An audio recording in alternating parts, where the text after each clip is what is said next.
sold a $2,500 car for $3,500. That's pretty good. Judge Judy.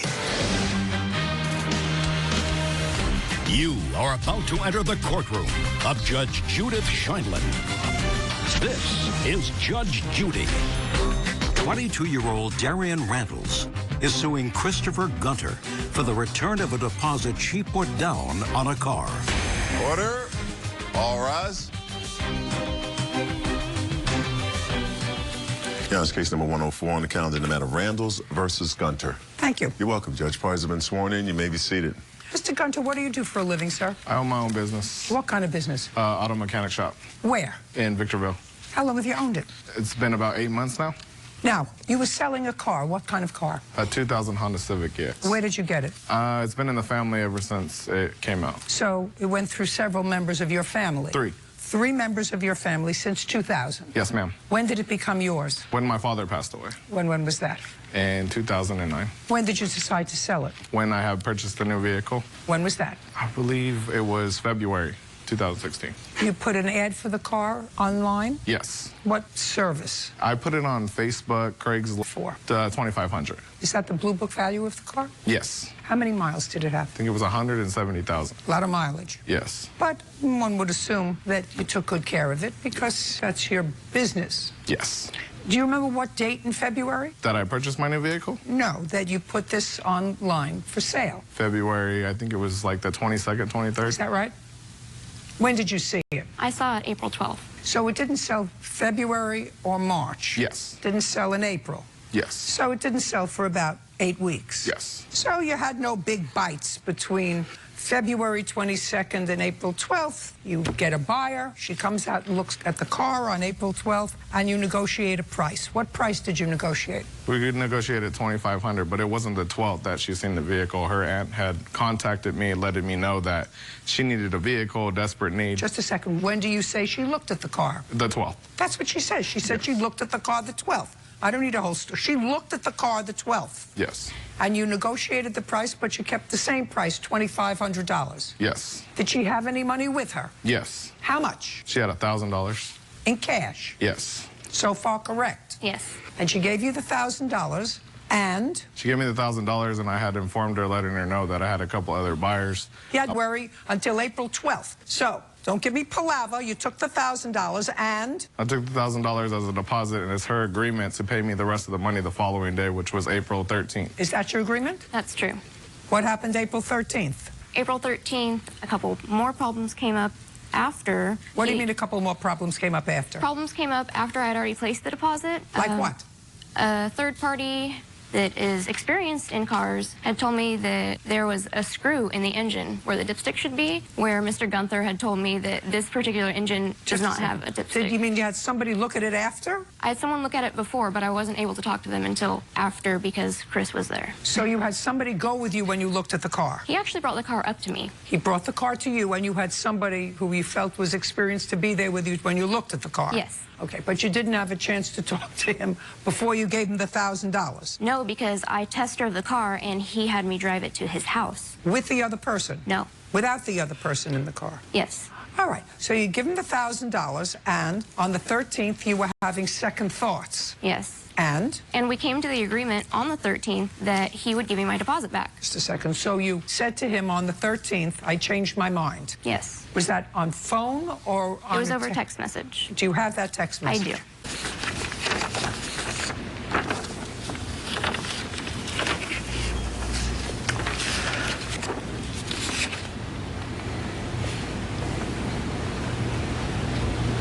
Do you have the one before that, or is... Yes. May I see it? What number is that one? Because on this one, on April 12th, you say to him, and this is in the early afternoon, 12:45, she says, hey, I'm getting ready to head back up to Wrightwood. Could I come by and get my deposit before I head up all the way there? I haven't heard from you. So clearly, the next day, she told you she didn't want to buy the car. Is that one? That's not true.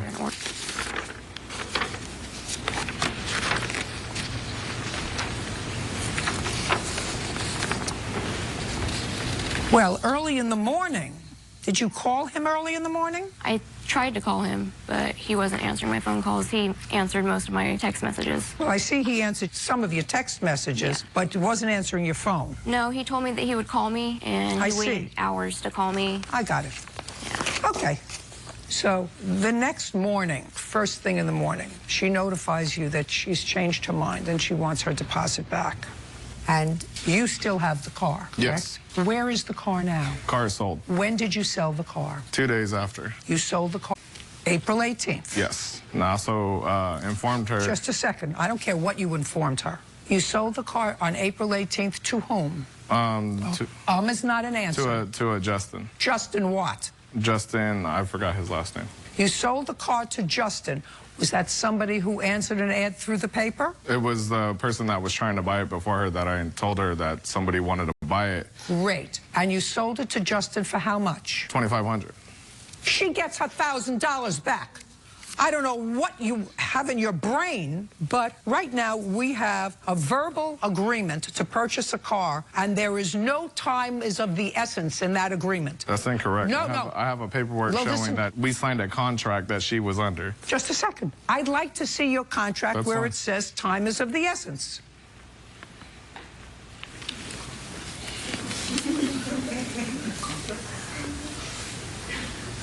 That's great. She says she's placing a deposit on the car, $2,500, and I'll have the rest paid off on Wednesday, 4/13. Nowhere does it say in here, time is of the essence. Like, I don't know, when you go buy a house, and let's say you have a closing date set for April 1st, and you don't close on April 1st, I'm not selling you the house. I now have somebody that I can get to purchase the house for exactly what you're going to purchase the house for, but I'm keeping, because you didn't close on the 1st of April, I'm going to keep your 10% deposit, and I'm going to sell it to him, so I've made 10% more. The law doesn't permit that to happen. Unless in the contract the magical words are used, time is of the essence, which means that something bad will happen and you will lose your deposit if you don't close on that house on April 1st. So you can't sell this 4 days later for the exact same money that you were going to sell it to her and keep her $1,000. That means that you sold a $2,500 car for $3,500. That's pretty good. Judgment for the plaintiff in the amount of $1,000. We're finished here. Parties are excused. You may step out. She breached her contract. She didn't really follow through with the dates that were given on the paperwork. He lied and he agreed to give me my payment back multiple times, and he never came through. For no charge of the vehicle, and she never came through, and then all of a sudden it was excuse after excuse after excuse why she didn't want the car anymore. And he cut off all communications. What kind of person is going to avoid you if they're not guilty? Because she breached contract, she wasted my time. I haven't found another car yet. I'm definitely going to be more careful next time. Never take a payment or a deposit. And just pay for it right out. And Savage versus Dyke. Step forward. Corinne and Kyle Savage are suing Kylie and Dustin Dyke for illegally repossessing a Jeep. Mr. and Mrs. Savage, you purchased a car from the defendants, is that right? Yes, we did. Well over a year ago. Yes. And you gave them a down payment, and the agreement was that you would pay them off within a 6-month period? She said 2 to 3 months. Within a short period of time, 2 to 3 months, 6 months, whatever it was. Yes. And you had the car for a year. You never finished paying for it. And in addition, you, Mr. Savage, got a ticket. Yes. That you didn't take care of. I did take care of. Well, I'm sure you have proof of that to show me that you Yes, took ma'am. care of the ticket. I have. The defendants say that not only didn't you take care of the ticket when you were supposed to, but because you didn't take care of the ticket, and because you didn't register the car in your name, but kept it in their name, that his license was suspended because you failed to pay the ticket on time. I did pay it on time. Just a second, you're going to show me, I'm telling you.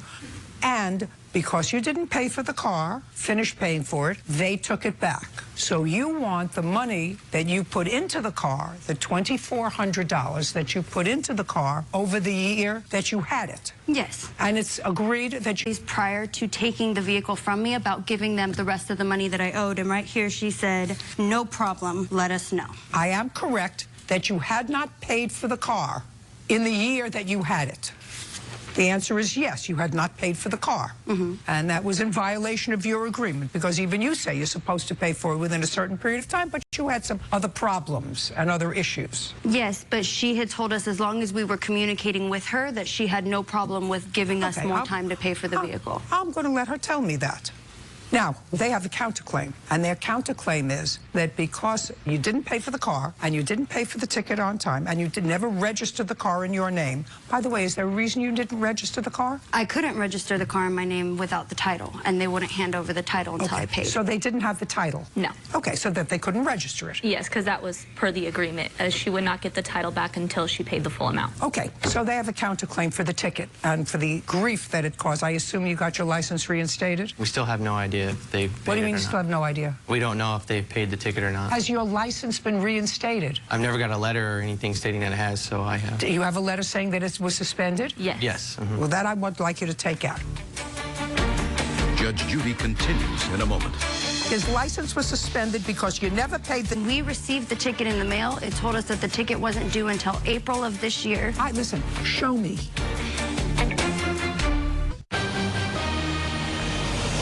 Real cases, real people. Judge Judy. Corinne and Kyle Savage say Kylie and Dustin Dyke illegally repossessed their Jeep. The defendants are countersuing for the balance on the vehicle, tickets, and punitive damages. Okay, so the purchase price of the car was $3,000. So far, the total amount that you've paid for the car is what? $2,200. But the price got changed in September of 15 to $2,700 versus $3,000, and I have that in proof as well. Yes. They agreed to that because you were short on money. Because you were short on money and they were being nice. Yes. Good. And even when they reduced the price of the car, you didn't finish paying it off. No, but I let them... I don't care what you left. You didn't finish paying it off. A bank would have taken the car back. Now, when did you get the ticket? That was in September of 15. And what was the ticket for? Red light. And I assume you didn't stop. You got it in the mail. Yes. We did. We did. I'd like to see it. Oh, well, that's what this is. That's the... Oh, I have the pictures of the... Yes, I do You have the that. picture? Yes, I have a picture of... Because I had to... Just a minute. You have the picture because now they notified you. Great.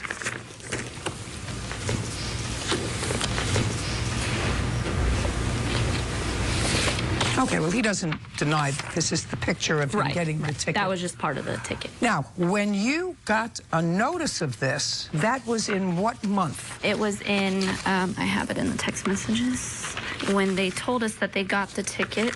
When who told you? Corinne, she had Just a texted. second. Oh, they didn't just send you a notice. You were stopped by the police? No. As soon as we had run the red light and we realized it was a camera light, I immediately sent her a text and let her know that that's what happened and that there may be a ticket coming in the mail and that we were going to completely 100% take care of it. Fine. What month did you notify her? That was September of 14th of 2015 that she had September? texted us. And when did you get the notice in the mail? I got, it should say on the paper.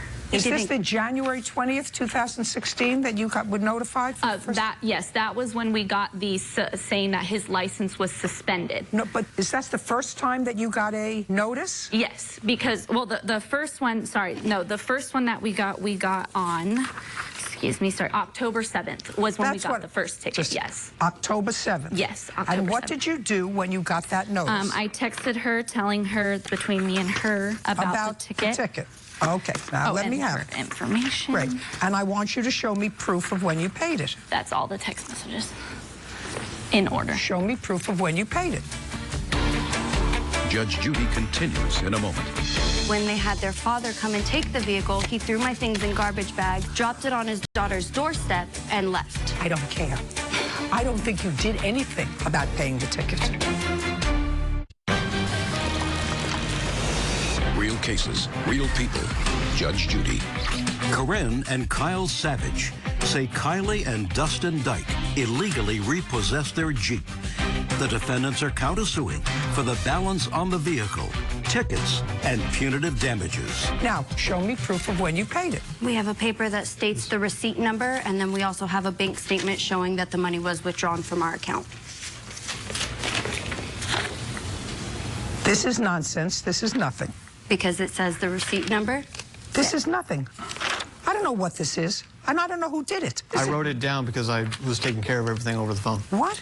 My husband, 11 years ago, got into a car accident. He has to physically write everything down in order to remember it. Therefore, that states what our case number was, what our citation number was, and what our receipt number was. And it's nonsense. Because January 20th of 2016, the ticket went up to $780 because it was never paid. But when we received the ticket in the mail, it told us that the ticket wasn't due until April of this year. Listen, show me. Show me. That we don't have because it was in the car. Well, I don't care. All I'm telling you is his license was suspended because you never paid the ticket, and the ticket went up to $780. And the nonsense that you just handed to me has no probative value in evidence whatsoever. But I don't have all of my stuff from the vehicle because when they had their father come and take the vehicle, he threw my things in garbage bags, dropped it on his daughter's doorstep, and left. I don't care. I don't think you did anything about paying the ticket. Nothing. And as a result of you not doing anything to pay the ticket, his license was suspended. You get nothing for the car. You drove the car for a year. Figure it as a rental. You pay $200 a month for having the use of a car. You put on mileage on the car. You enjoyed the car. Now they have the car back because of two things. Because you didn't pay for it and because you abused the privilege of having a car that you hadn't paid for by getting a ticket and not paying for it. And as a result of that, there was a trickle-down consequence. And as a result of that, he lost his driver's license until he said, I'm not responsible, but it created problems. She had let us know that if we couldn't make a payment a certain month to be able to communicate with her. Great. The entire time I was in communication with her, the entire time I was telling her, this is what's going on, you know, whereas it was jobs that were lost or anything that was lost. I don't care. You ate the steak, you pay for it. That I could still pay for it, and I told her I had the final amount, and she took the car anyways. Good. I'm glad she took the car. Judge Judy continues in a moment. Are you in a family dispute? Go to judgejudy.com, like us on Facebook, and follow us on Twitter. Now, I'm glad you took the car. You're irresponsible. You were irresponsible for running a red light. You were irresponsible for not paying the ticket. And you were irresponsible because somebody else suffered the natural consequences of what you did. You get no money back. You paid the ticket? No, ma'am. You did not pay the ticket? No, we did not. Why? Because they said that they were going to take care of it, and from what we understood, that they said that they were taking care of it. Well, I have no proof that they took care of it because they didn't take care of $780. Right. That's not even the ticket was never $780. We never got a notification stating that it had been raised. The only thing that we got was the initial ticket that she had sent to us in the mail after checking the box. We never got that. We never got anything about that. We didn't know anything about his license being suspended until they took the car from us. How are we supposed to know that his license got suspended when we had already taken care of this ticket? You pay for the car when you're supposed to pay for the car. Then there was no set written agreement about when the car was supposed to be paid. Your claim is dismissed. You drove a rental car for 1 year at $200 a month. Go out and buy yourself another car and get some other sucker to carry along for a year. On the counterclaim, you've never paid the $780? No, we did not. Judgment on the counterclaim for $780. Pay it and get your license reinstated. We're done. Parties are excused. They step out. Leave your paperwork. Judge Judy continues in a moment. And on the next Judge Judy. What you were supposed to do was let them stay in the house until their lease was up. There was too much stress on us. My wife is... Listen to me. I don't care about your stress. You should care about my stress. I'm older than you are. Next Judge Judy. We did give them a time to, pay it off. We had never had any agreement that I can remember. Unfortunately, she just didn't pay her payments. And about when it needed to be paid off by. She said as long as you were in communication with us. She was trying to blame it on us, saying that we didn't give her enough time. And that's fine. And I was always in communication, letting her know what was going on. And any time that it was a communication, it was always her yelling at me or leaving angry voicemails. I had let them know 2 days prior to taking. We were patient with her because we were friends with them. And yet they still took the vehicle with no notification. It just kind of unfolded from there. Oh, well, they were guests at our wedding. At this point, I'm assuming they don't like us. Hopefully, we could still be able to manage something with them. Or care for us anymore, which is perfectly fine. I mean, because we do still care about them, whether she thinks it or not.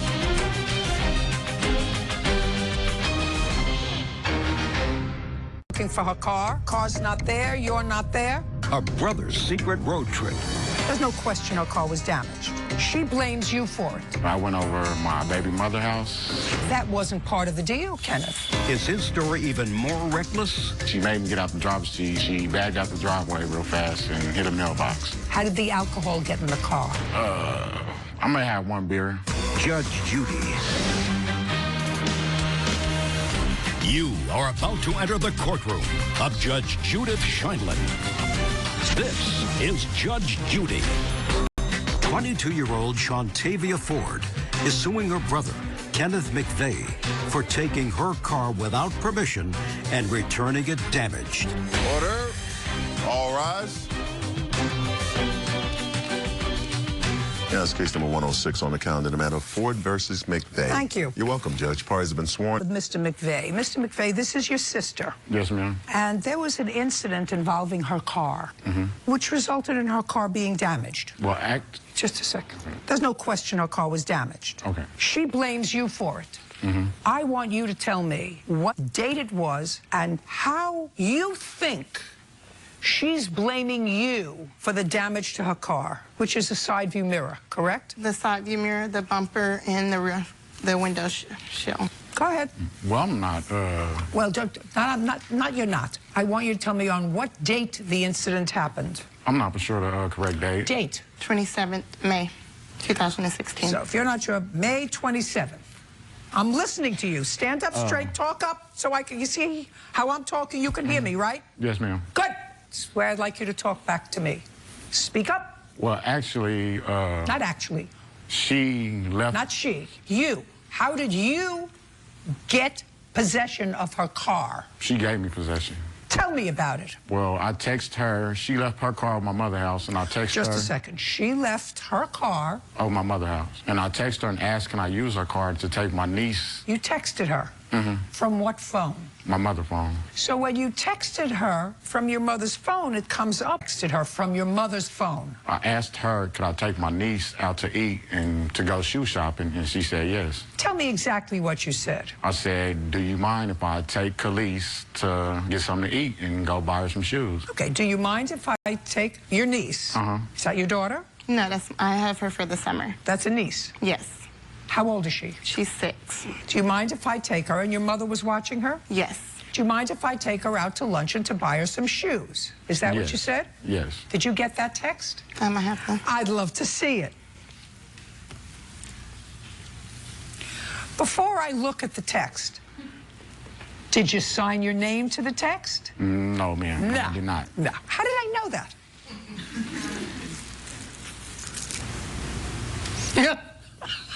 Okay. Wow. So, you know, it's so easy. It's really like shooting fish in a barrel. It really is. So from his mother's phone, this is the exchange. He says, can I take Kelsey to get her hair done and out to eat? She says, yes, but this is from his mother's phone. He doesn't say, this is, what's your first name? Kenneth. Doesn't say, this is Kenneth, I'm using mom's phone. Yes, sure, if you want 3 o'clock, whatever, he says, fine. So.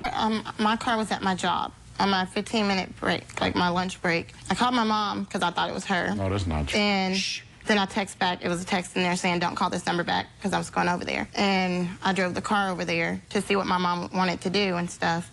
And my mom usually takes the bus. Your mom what? Takes the bus to take my niece out most times. And so I went over there to see what she wanted to do and how long she was going to be gone. And when I went inside, I had to hurry up and go to the bathroom. So I said, Mom, I'll be right back. I set the keys down and I went to the bathroom. And when I came back, the car was gone and my niece was off the couch. And so I asked my mom and she was like, oh, That's well, not true. your brother has been talking about taking her out to eat all day and taking her to get her hair done. And so I assumed that that's what he was doing. And I was like, okay, well, maybe he really will come back. And my mom was like, okay. And I was like, well, he knows what time I get off work. Okay. So now you're out with your niece. Yes. At what time? It was about 3:15 when he took the car. And you wanted to take her to get her some new shoes and for lunch. Yes. That's a late lunch for a 6-year-old. Oh. That's a late lunch for a 6-year-old and some shoes. Where were you taking her for lunch? McDonald's. Did you take her? Yes, I took her. What time did you get there? I believe about 3:30. So you got her to McDonald's at 3:30 and you ate with her until what time? About 4 o'clock. And then where did you go, Kenneth? And after the mall, where did you go? I went over my baby mother's house, my Isha. Well, That wasn't part of the deal, Kenneth. You said, can I take her? Well, in this text, you said to get her hair done. But let's say I believe the story about taking her to McDonald's and then over to buy her some shoes. But then you were making a social visit. What time did you leave the mall? About 5:30. What time did you finish with work? 6 o'clock. How do you get home from work? I drive my car home. But he had your car. I walked to my mother's. She lives a block away. Oh, well, the car wasn't there. It wasn't there, so I when waited you got in the home, street. because you were at your baby mother's house. I can't even say that. They've learned to say mother of my child. Thank you. You know, whatever else it is. Sounds so stupid, it's baby the mama. Cliche of the day. What? It's the cliche of the day. Mm-hmm. Okay, and what happened when you got to, what's her name's house? Maisha. Maisha's house. Mm-hmm. What happened when you got there? Well, she was acting all historical because I guess my sister texted her and told her that I stole her car and that I kidnapped my Well, niece. then you must have been late. Must have been past 6 o'clock. I just lost track of time. I didn't. Because by that time, she's off from work. She comes back looking for her car. Car's not there. You're not there. Lunchtime is over. So what happened? Well, when I got to her house and her... Don't tell me what you get. She was acting hysterical. And what happened with her car? Basically, she made me get out the driver's seat, and she jumped in the driver's seat, and I don't know, she was acting all hysterical, and she bagged out the driveway real fast and hit a mailbox. And? And she hit her mailbox, and she took her car back, and when I pulled up at my mother's house, Shantae, she was acting historical. Not historical, blaming me. not historical, hysterical. Hysterical, and she was blaming... Historic means what happened in the past. Hysterical means that they were aggravated. And she was, well, basically, what did I do to her car? And I was trying to explain to her it wasn't my fault, that I was... How'd the alcohol get on the mats? I know nothing about no alcohol. Alcohol? Alcohol. You want me to spell it for you? Or... Wasn't there alcohol? Yes. In the car? Yes. Spilled in the car. How did that happen? You get a beer at McDonald's? No. How did the alcohol get in the car, Kenneth? I may have one beer. Can I see a list of the damage to the car and the photographs, please? Yeah. And he did take my... Surprised your mother didn't kid you.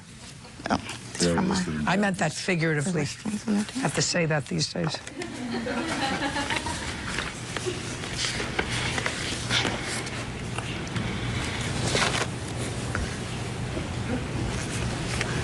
What happened to the windshield? The windshield? The windshield!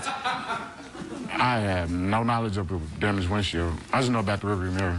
So the car needs $811.34 to fix it, is that right? Yes, ma'am. Judgment for the plaintiff. Thank you, we're done. Parties are excused. You may step out.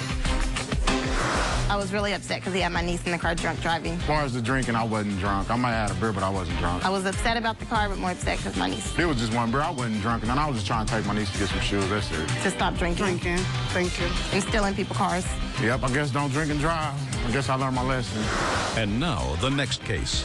All parties in the matter of Ragney versus Cian Caglione. Step forward. 25-year-old Miranda Ragney is suing her former roommate, 20-year-old Benjamin Cian Caglione, for an unpaid loan for clothes, an insurance deductible, and apartment damage. Miss Ragney, how long did you and the defendant live together? About 5 months. Did you lease the apartment together? Yes, we did. How large is the apartment? It's a 2-bedroom with a master. Okay, it's a 2-bedroom. That satisfies my question. All right. Did you each have your own bedroom? Yes. So this was sort of a friendly relationship that you had. Absolutely. Is that so far correct? For the most part, yes. And there was also a time that you decided to sort of try a business to invest in any cars, flip them, and make some money? I do. With the plaintiff? I with the flip plaintiff? 2, yes. Okay, you made a little money. Do you work other than that? I do. You work someplace else? What about you? I'm a freelance hairstylist. Okay, which means you don't have a steady shop that you go to? No, but I have steady clientele. Okay. How much money did you make for the 2 cars that you flipped together? Just curious. Me, personally, 0.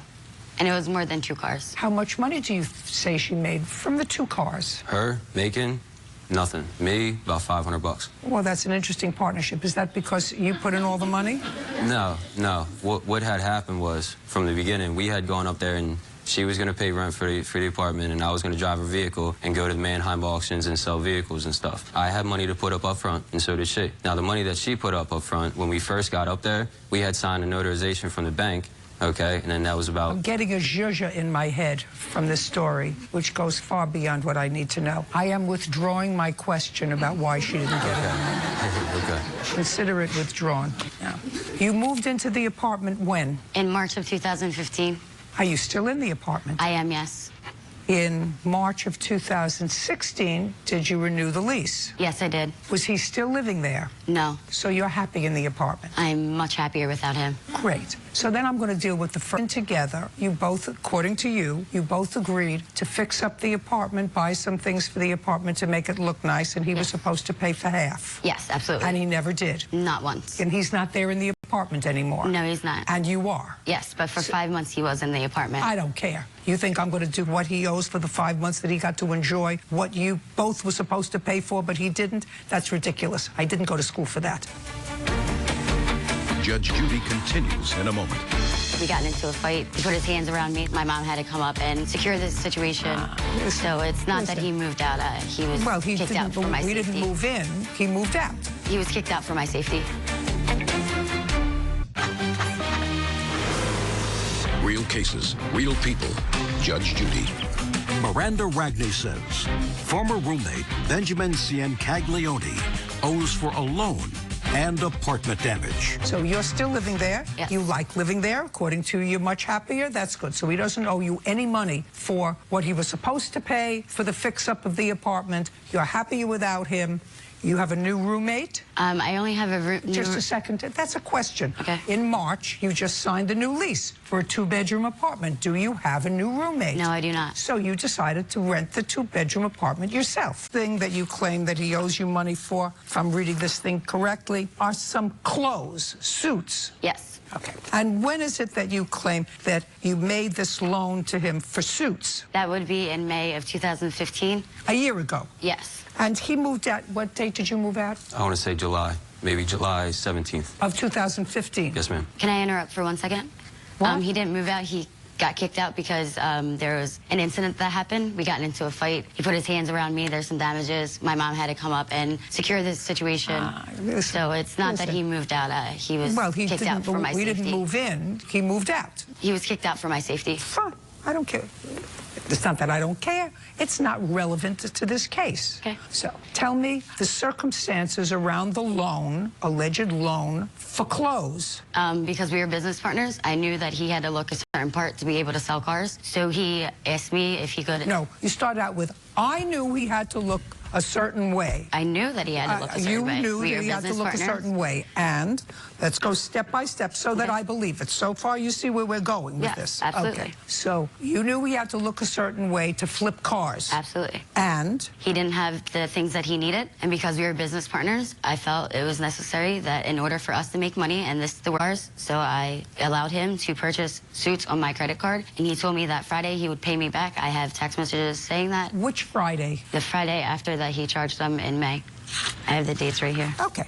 So now I'd like to see the text messages that he says, I will pay you back on Friday for the suits that you thought that I needed to look nice. I didn't think that he did as well.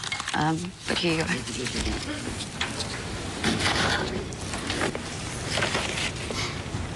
He also agreed to pay 30% back. Okay, so what he says, he doesn't actually say he'll pay you back on Friday. What this says is he'll have your credit card back to you on Friday. No, the credit card paid. No. But maybe not in those words, but that's how That's not what it says. And I agreed That's not what it says. Judge Judy continues in a moment. Benjamin signed a written contract that he promised to pay. He also took advantage of my mental illness by pressuring me to get credit cards and make numerous purchases. Well, this is a problem. Real cases, real people. Judge Judy. Miranda Ragney says former roommate Benjamin Ciancaglione owes for...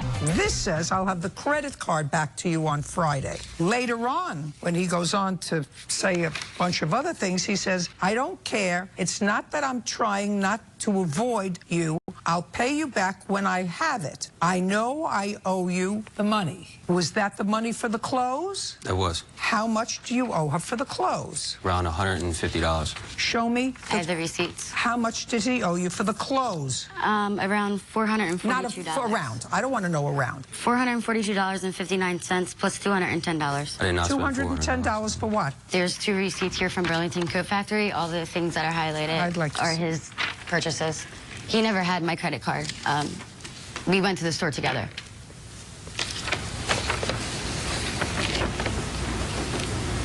How many suits did you buy? 2. And then clothes, dress shirts, dress shoes. The shoes he has on right now. No, Your Honor. Okay. Yes. Fine. Okay, so you owe $652 for the clothes. If I may, Your Honor, as of all the clothes and everything that was in the apartment, the day when I came down on July 17th to Delaware, her and the landlord trashed all my stuff in the dumpster, including watches. Just a second. Are you telling me that the clothes that were purchased, she disposed of? Either disposed of or kept or gave to somebody. I'm not too sure. So you don't have... You don't have them? No, ma'am. Didn't take them with you? No, ma'am. I did not know I was going to not come back. Because you put your hands on me and you were not allowed back. No, Your Honor. There was never a police report. Just a second. Now, the very last thing that I'm going to hear is property damage. So when did this property damage take place? On what date? This was the end of July, or I'm sorry, the end of June. Right before he was kicked out and left. So he left in July? No, he left in June. June. June what? I don't know the exact date, but I know that's the end of June. Let me see a photograph of the damage. Let me see a photograph of the damage. There's multiple. Here's the door that he threw me up against on and choked me. There's also holes punched in the wall. You know, I was in my own home and someone picked me up and threw me against the wall. And my mom had to come up from downstairs and defuse the situation. And I then had to live with my mother. And the next day I filed in court against him. Did you file a protective order? I'd like to see it. No, I didn't file a protective order. I tried to, but at the time he was already gone. He was out of state. I couldn't get him served. I couldn't locate him. Did you file a police report? I did. I'd like to see it. And then I'd like to see the bills for fixing.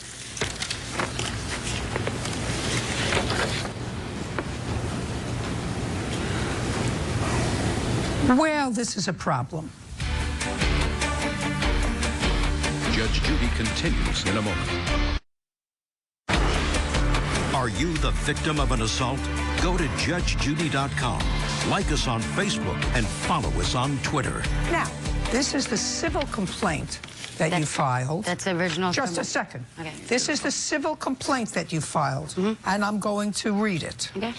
Benjamin signed a written contract after lending him money that he promised to pay. I'm not here for that money. He also took advantage of my mental illness by pressuring me and threatening me to get credit cards and make numerous purchases for himself. He has also committed a hit and run in my car and will not pay the deductible nor take the responsibility for the damages made to the car. He also convinced me to get an apartment which he has moved out of and left me with a full rent. I asked you for the police report that you filed after this alleged assault that resulted. I did not file a police report because my parents lived down and thrown out of the apartment. Anything else you want to tell me? No, Your Honor. The complaint's dismissed. We're done. Excuse me, step out. Judge Judy continues in a moment. And on the next Judge Judy. Puppy problems between dog breeders. He lied to me about the DNA. You took 10 grand and pocketed it. Later you come back and say, yeah, but I got fooled, I want more. Next Judge Judy. He took my money, he hit me, he damaged my apartment, my car. I never put my hands on her. I don't owe her any money. And nothing's being done about it. Unfortunately, she wanted a relationship with me, and I didn't want anything but business. And as a woman, I feel like something needs to be done. And as of the damages that she's talking about, it never happened. He's a con artist. And it's really unfortunate, but that's the world that we live in. I'm never gonna help anyone, and I don't trust anyone. It's never gonna happen again. Unfortunately, business is business. This isn't over. I will get my money back, somehow, some way. Friends is friend, and family is family, and it should stay like that.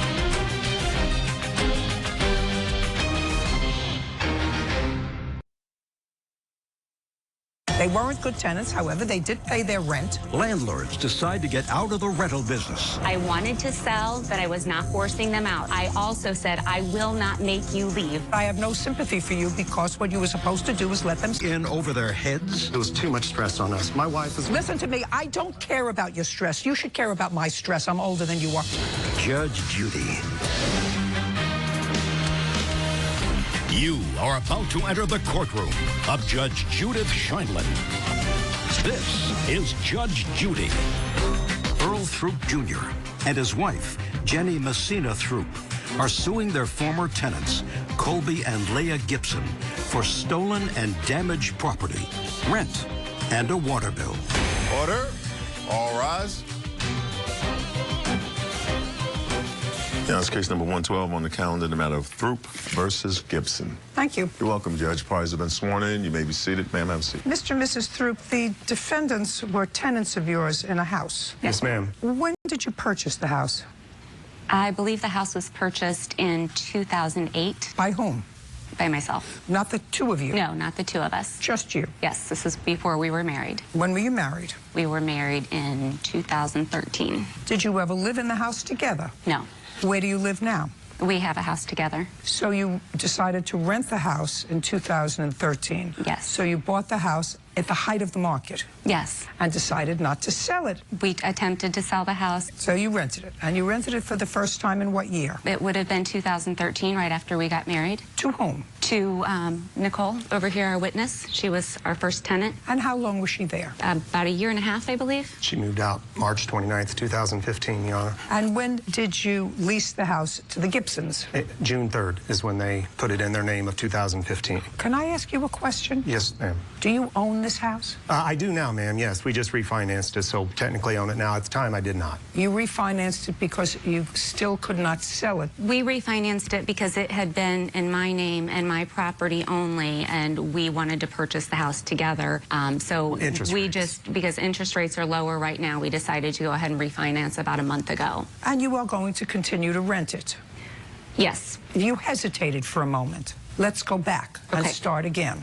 You refinanced the house in both of your names. What is your intention as we stand here today with the house? My intention as we stand here today is to continue to rent it. But there's a but. On March 18th, we had been dealing with issues with the Gibsons, and there had been a lot of stress because of... I know you want to tell me your story. Okay, but so I was going to sell it then, and I decided not to. So you were going to... Listen, I don't talk to two people at the same time. Yes, ma'am. She's answering my questions. I'm satisfied with that.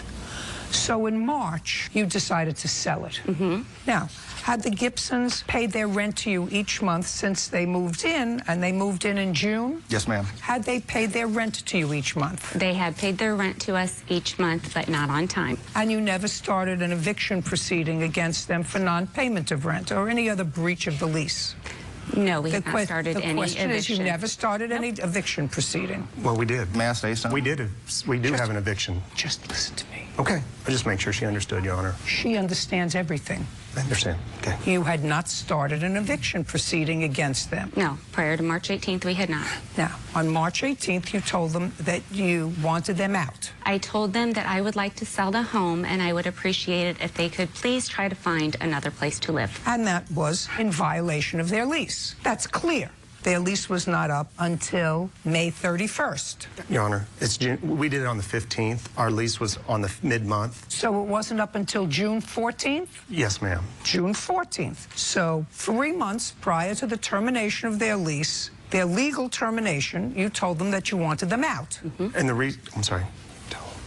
There were paid rent. There were other violations. When did you give them the first notice, written notice, that they were in some way violating the lease? And I'd like to see a copy of it. I don't have written notice of violation of the lease other than the water bill that they were supposed to pay that they didn't pay that went into collections in my name, and then trash notices from the village they were living in saying that they had... Just a second. I want you to show me when you gave them notice of these violations. Okay, the first notice of a violation was due to unpaid rent, and that would have been on... What day was that filed?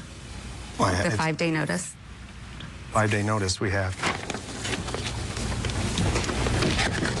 And, Your Honor, I told them I was not making them move out and that they could stay until the lease was up. I wanted to sell, but I was not forcing them out. I told them I would even sign an additional lease saying that they were permitted to stay on the property and continue as tenants until June 15th, which was what the original agreement was.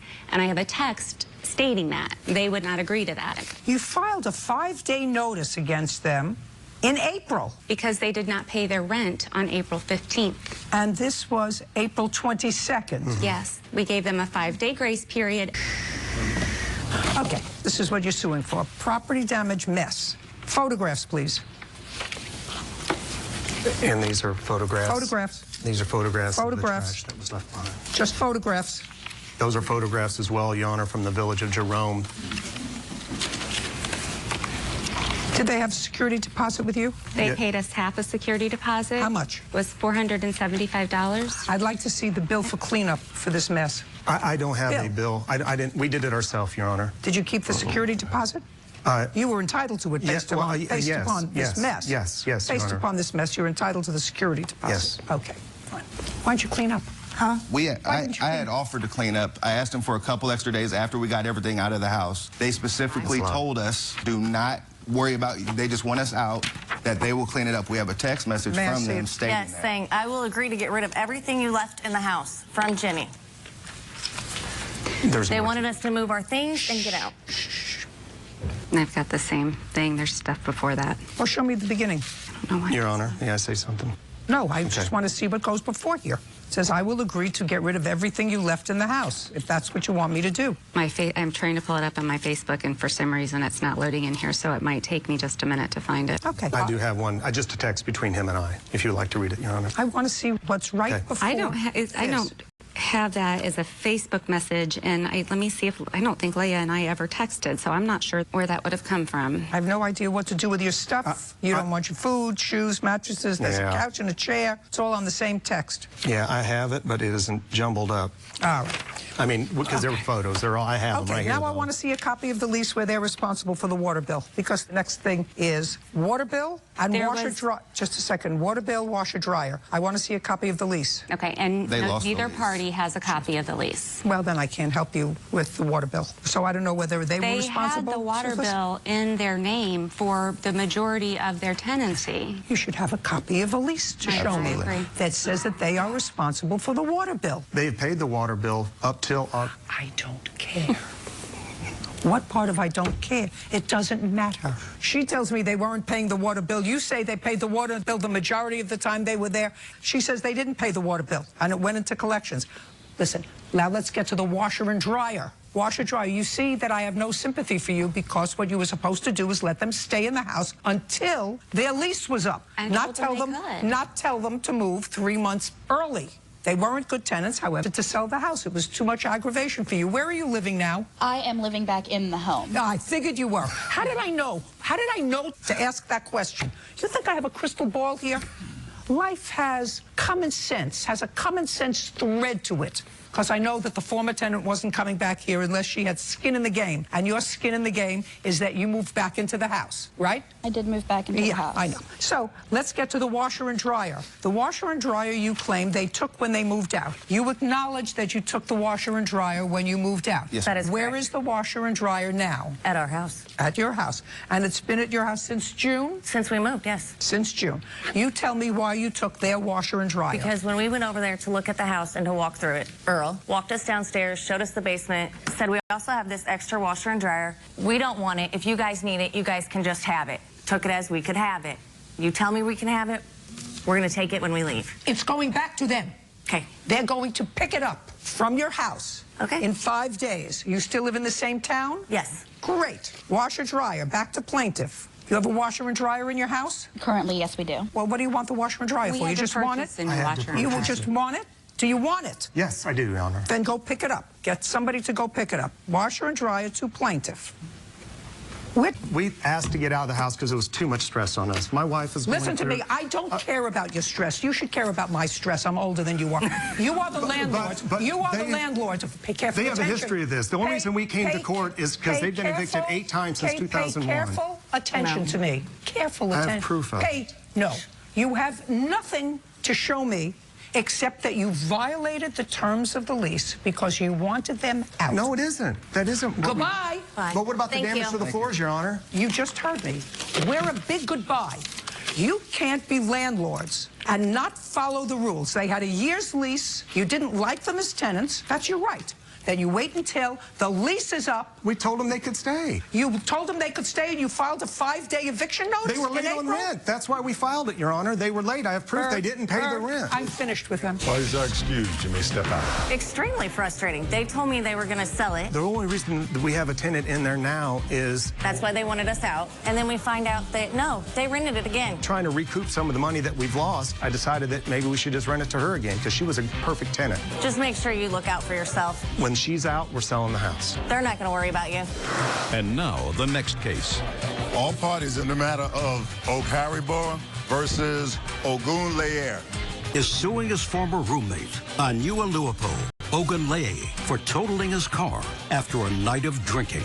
Mr. Haribor, how long do you know the defendant? 2 years, Your Honor. And you shared an apartment together for how long? 2 months, 2-3 months. But you don't live together anymore. No, we don't.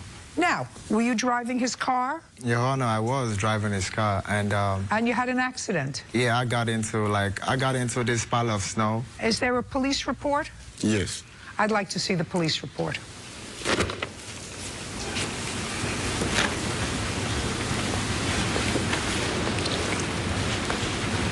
Well, first of all, I would like to see, because there is some discrepancy about the damage to the car, which you claim was totaled. Yes. Yes. Not actually, according to the police officer. Judge Judy continues in a moment. Do you happen to have those text messages? The problem right now is that my whole phone, it got cracked, so I changed everybody's phone always gets crashed. My old phone is not cracked, so I have a video evidence. Just a second. Video evidence of what? Real cases, real people. Judge Judy. Ozzy Agharibor is suing his former roommate after a night of drinking. Now, time of the police report, it says that there was some damage to his front bumper, front passenger tire, and the rear tire on the driver's side. That's not totaled. And, Your Honor, as a matter of fact, I paid $1,000 deduction for him because they asked me to, and the cops told me that... Don't tell me what anybody told you. He had a $1,000 deductible on his insurance. Yeah, he told me... Just answer my question. You agreed with the officer to pay... The deductible. Did you pay him the deductible? I did pay. I have a little evidence. I'd like to see it.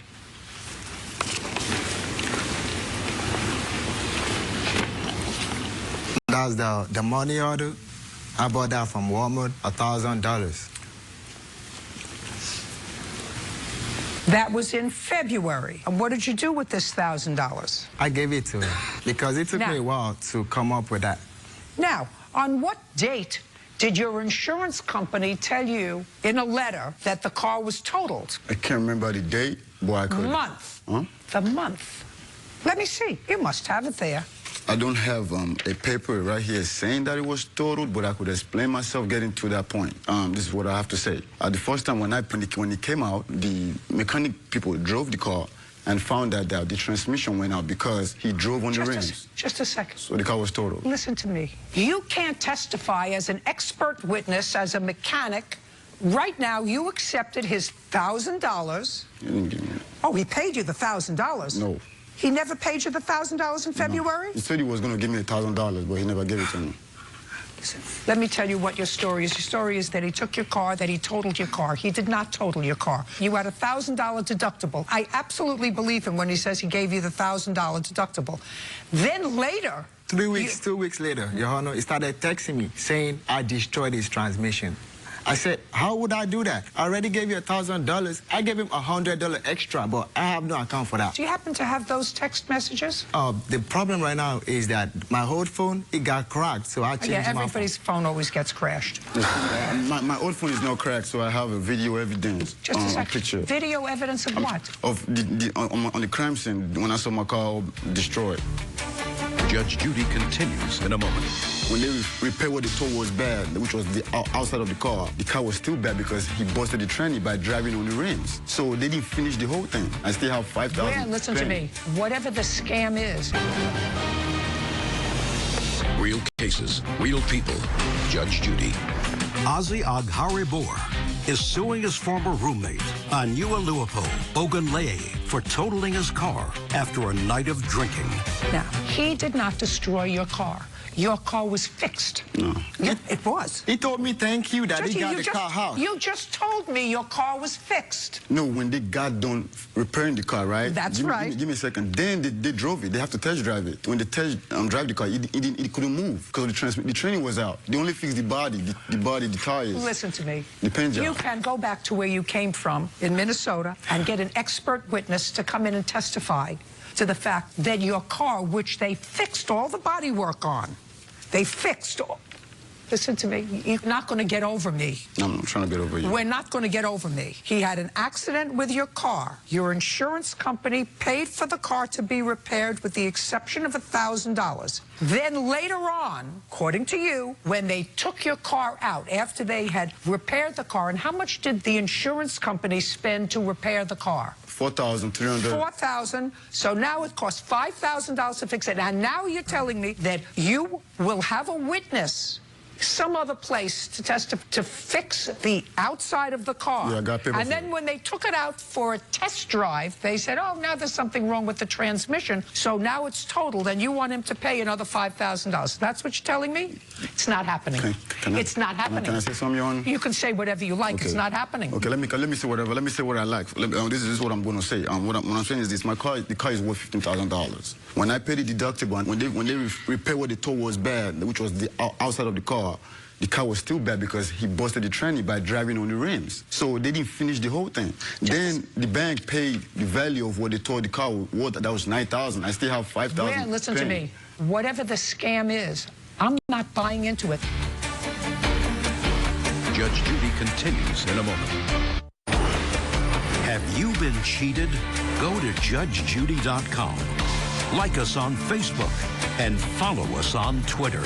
Now, the insurance company paid $4,000 to fix whatever damage their adjuster and the mechanic that you brought the car to said was wrong with the car. Your Honor, are they going to diagnose your car? Just a second. And we're done.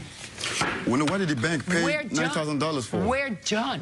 I don't know what happened to the car in between the time he had an accident with it and your paper, please. Listen, between the time the company, the mechanics company, that charged $5,000 to do the body work, and he caused the damage. There's no question. He acknowledges he caused the body damage to your car, which was fixed by your insurance company along with the defendant who covered your out-of-pocket. Sometime thereafter, you are claiming that still, as a result of what he did to the car, even though now it's all fixed and looks great on the outside, the inside was all messed up.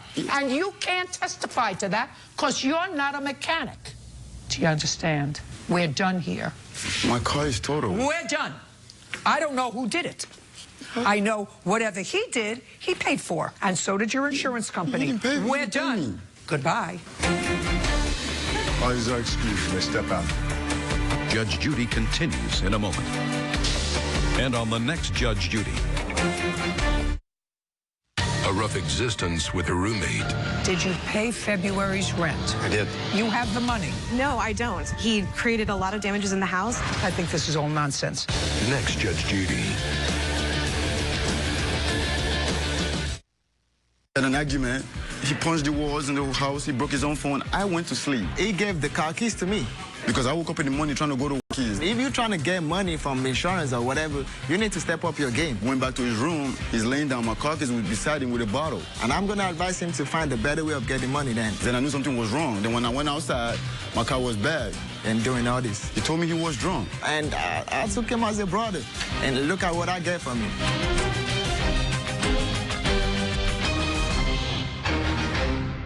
Puppy problems between dog breeders. In lieu of a stud fee, you would take pick a litter. There were two puppies we were picking between. I brought my puppy home. He wanted her. He came back out to my house to bring the second puppy. And she won't stop hounding him. He lied to me about the DNA. He then took my puppy. You took 10 grand and pocketed it. Later you come back and say, yeah, but I got fooled, I want more. Judge Judy. You are about to enter the courtroom of Judge Judith Scheindlin. This is Judge Judy. Heather Suttle is suing Dino Gugliuzza for breach of contract regarding the breeding of their French bulldogs. Order. All rise.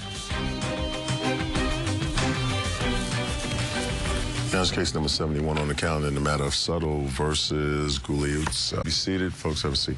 They are such a great-looking dog. They're called French Bulldogs. French Bulldogs. And you breed them? Yes, ma'am. And you breed them? Yes, ma'am. At some point, you allowed your male dog to act as stud for his female dog. Correct. And your agreement was that in lieu of a stud fee, you would take pick of litter. Correct. Was that memorialized in a contract? Yes, ma'am. Can I see it?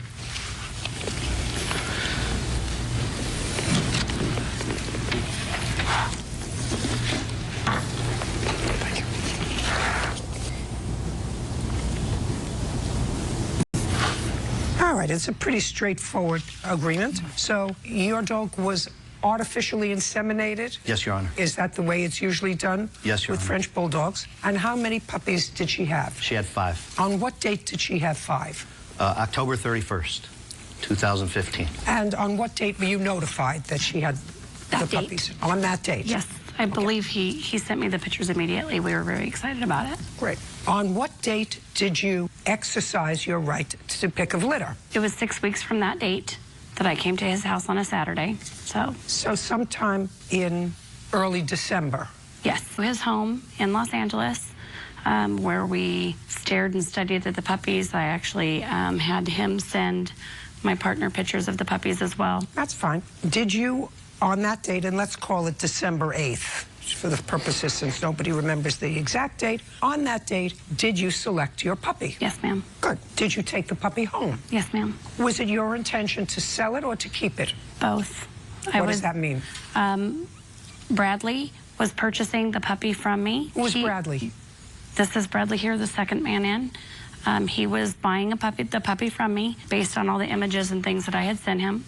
And we were going to do a mentorship where I teach him how to do what I do with my dogs. Did you select a male puppy or I a female selected a puppy? female puppy. So I was going to teach him how to, well, to do the whole thing, how to do what we do. It's called a mentorship. Just a second. How much was he paying you, if any, in cash for the puppy? It was going to be $15,000 for the puppy, plus 1 puppy back from her first litter for my mentorship. Okay. Now, for some reason, that didn't work out. And so you're suing him for $5,000. And I'm not quite understanding your complaint because I've read this, and what I gather happened was at the right puppy is pick of litter. No, ma'am. Well, then you tell me what it was. The following day, and this is it's close to Christmas, the following day, I asked him to email me the actual proof from the DNA lab, which I do have. An actual proof from the DNA? The actual proof from the DNA lab that shows what their DNA is. Their value to have such a high number is based on their DNA. Well, that may be, but there's nowhere in here that suggests that. The only thing in your contract, and I'm a lay person, in order to ensure that no other male sort of got in there at the same time so that we know who the father and mother are. You're entitled to have testing if you suspect that another dog slipped in. That's what this says. The bitch owner guarantees, because it's under this one paragraph, the bitch owner guarantees that this bitch has not been exposed to any stud dog prior to being bred to this stud, and that she will be protected from such exposure after the breeding has taken place.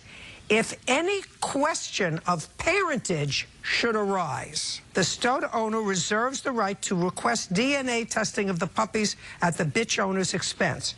That is clear. That only has to do with whether somebody else snuck in during that 63-day gestation period that it usually takes. That is my, because I read your papers, that is my interpretation of your contract, that the only reason to do a DNA test is if you suspect that somebody else snuck in there and that your male was not the father of this litter. We know she's the mother of the litter, but if you question whether he's the father, I assume your stud, that he was the father, then you're entitled to have that simple test. That's really a simple test. That is the way I interpret this contract. Now, understanding that, I want you to tell me what happened. Understanding that it is actually our DNA and the breed of what we do is not just parentage listen to me. DNA. I don't care what your understanding is. That's what this contract says. And that's all that I have is this contract. This contract says that if you question the DNA of your male as being the father of this litter, and I assume you have to have some subjective information with regard to that. It's not just whimsical. You're entitled to get a simple DNA test to say, my stud is the father of this litter. And I don't care what else it says. Say anything else here. So, go ahead. I guess it is a difficult way of explaining what we do with the DNA with these dogs because it is different than parentage. However, I took my dog. I went to his house. I took my pick of litter. I brought her home.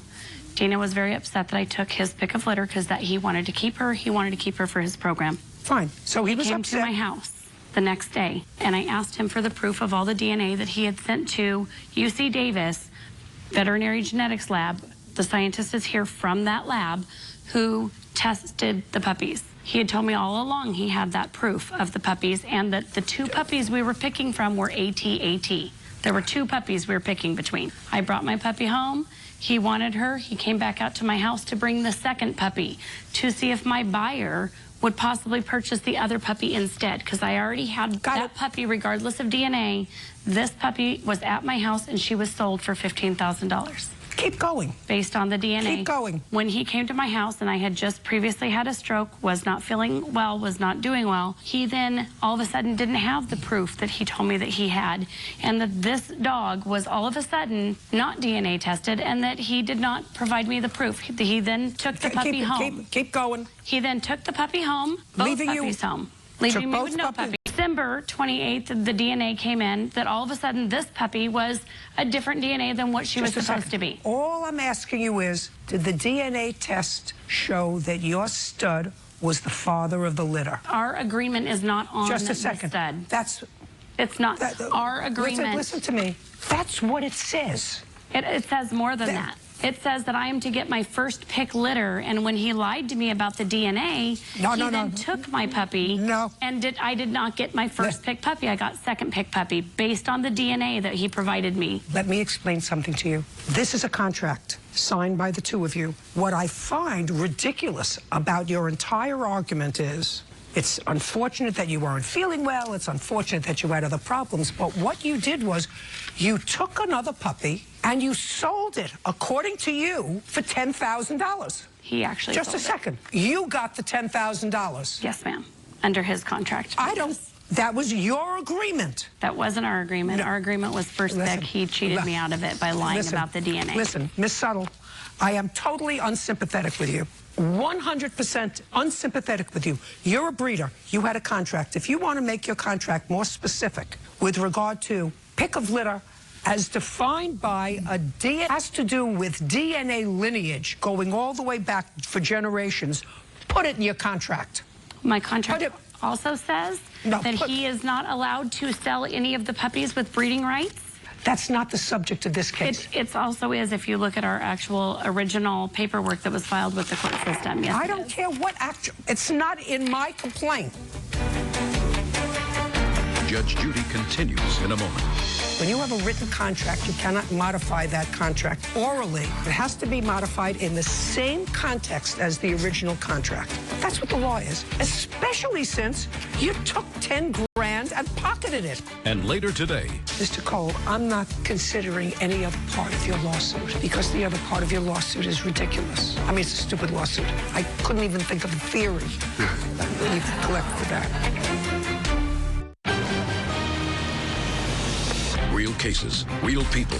Judge Judy. Heather Suttle says Dino Gugliuzza breached their contract regarding the breeding of their French bulldogs. Dino is countersuing for defamation and libel. Okay, you may have a problem, but let's examine what you did. Your contract is specific. You got the pick of litter. Then you decided that you wanted a DNA test, had fathered the litter, but for other reasons, which is not contained in here. Then for whatever reason, he may have said, you know, I'm really attached to that puppy. I like that puppy better. Why don't you take this puppy? I'll take that puppy. I would prefer this puppy. You take that one. I'll find another buyer. For whatever reason, you accepted $10,000 in satisfaction of this contract. You know better, Dino. You accepted $10,000. If you didn't want the $10,000, and if you wanted to sue him for the puppy back that you wanted, your pick of litter, you could do that. But you can't cash the check and put the money in your pocket and then say, now I want more. Ma'am, you can't do that. That's not the way the law. Wasn't proven that's until not the 3 way. months later. That's not the way the law works. That's 3 not months the way. later. No, Dino this agreement. proved it. This agreement is silent. What I'm telling you, I've read the agreement. The agreement is silent as to your interpretation of what a DNA test was for. You can add it to your contract, and I don't know whose contract this is. That'll be added because he knows what our verbal agreement was on DNA. You can't. And let me tell you what a contract is. When you have a written contract, you cannot modify that contract. Oral text as the original contract. That's what the law is. You can't use parole evidence to invalidate a written contract, parole evidence, other evidence, especially since you took 10 grand and pocketed it. And later you come back and say, yeah, but I got fooled, I want more. Anyway, your case is dismissed. We're done. I have a countersuit, Your Honor. It's over. Thank you. Parties are excused. You may step out. He lied about her DNA so he could get her back. She's, accusing me of lying about the colored DNA, which is not true. People spend $50,000 on an animal. They're fun and they're silly and people love them. Do your own DNA. I should have swabbed that puppy before she left my house so he couldn't pull this. Life goes on. And now, the next case. All parties in the matter of Cole versus Reimer. Step forward. Barry Cole is suing his former employee, Jonathan Reimer, for bailing himself out of jail with a company credit card. Mr. Reimer, how long did you work for Mr. Cole? About 9-10 months. Doing what? Servicing and repairing police radar. Were you paid weekly? Yes. How much? $10 an hour. How many hours a week did you work? Roughly 40 unless I was on the road. Then one day you went to work for him and you got a DUI. What date was that? February 8th. And had you seen Mr. Cole that morning before you went to work? That day to work all by yourself? Yes. Drunk? No. Well, you got a DUI. I did get a DUI. Is that case been resolved? Yes, it has. How has it been resolved? I ended up going to court, and they gave me no license suspension, no jail time. Did you plead guilty? I pled guilty to the one count. That's what I wanted to know. Okay. So you pled guilty. If you pled guilty, then unless you're an idiot, you are guilty. So that you drove all by yourself, drunk. Now, this case is about the fact that you didn't want to stay in jail and you needed bail. Yes, ma'am. So you used your company credit card to pay your bail. Yes, ma'am. And Mr. Cole wants that back. I understand. Explain to me why he's not entitled to his money back. Well, Your Honor, after I did post the bail, I talked to the bail bondsman, and he said he had to get authorization from the cardholder for me to use it. And he got the authorization to use it, and so I got out of jail. Well, first of all, I don't know that that's true. Yes. Whether he got anybody's authorization to use it. You presented him with the credit card. Yes, I did. Did you present that credit card when you had to buy gas? Yes, I did. Is that what you used the credit card for? Gas, every time you presented for gas, they called the card owner and asked if you could buy gas for your car? No, ma'am. No, of course not. How much was the bail, Mr. Reimer?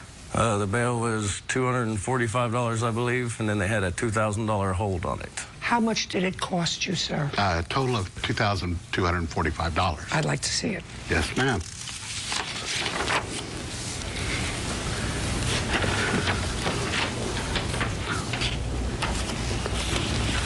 And none of this was remitted back to you, is that correct?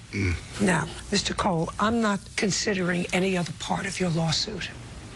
Okay. Because the other part of your lawsuit is ridiculous. The other part of your lawsuit is because he didn't do the rest of his work that day, because he was in jail, you had to get somebody else to do it. Well, that's stupid. I mean, it's a stupid lawsuit. I couldn't even think of a theory where you could collect for that. Judge Judy continues in a moment. Why didn't you pay him back for this in March? In March? Yeah. We hadn't quite discussed all that. What do you mean you hadn't quite discussed it? What does that mean? On how he wanted me to pay him back. Well, how did you think he wanted him to pay you back in wampum?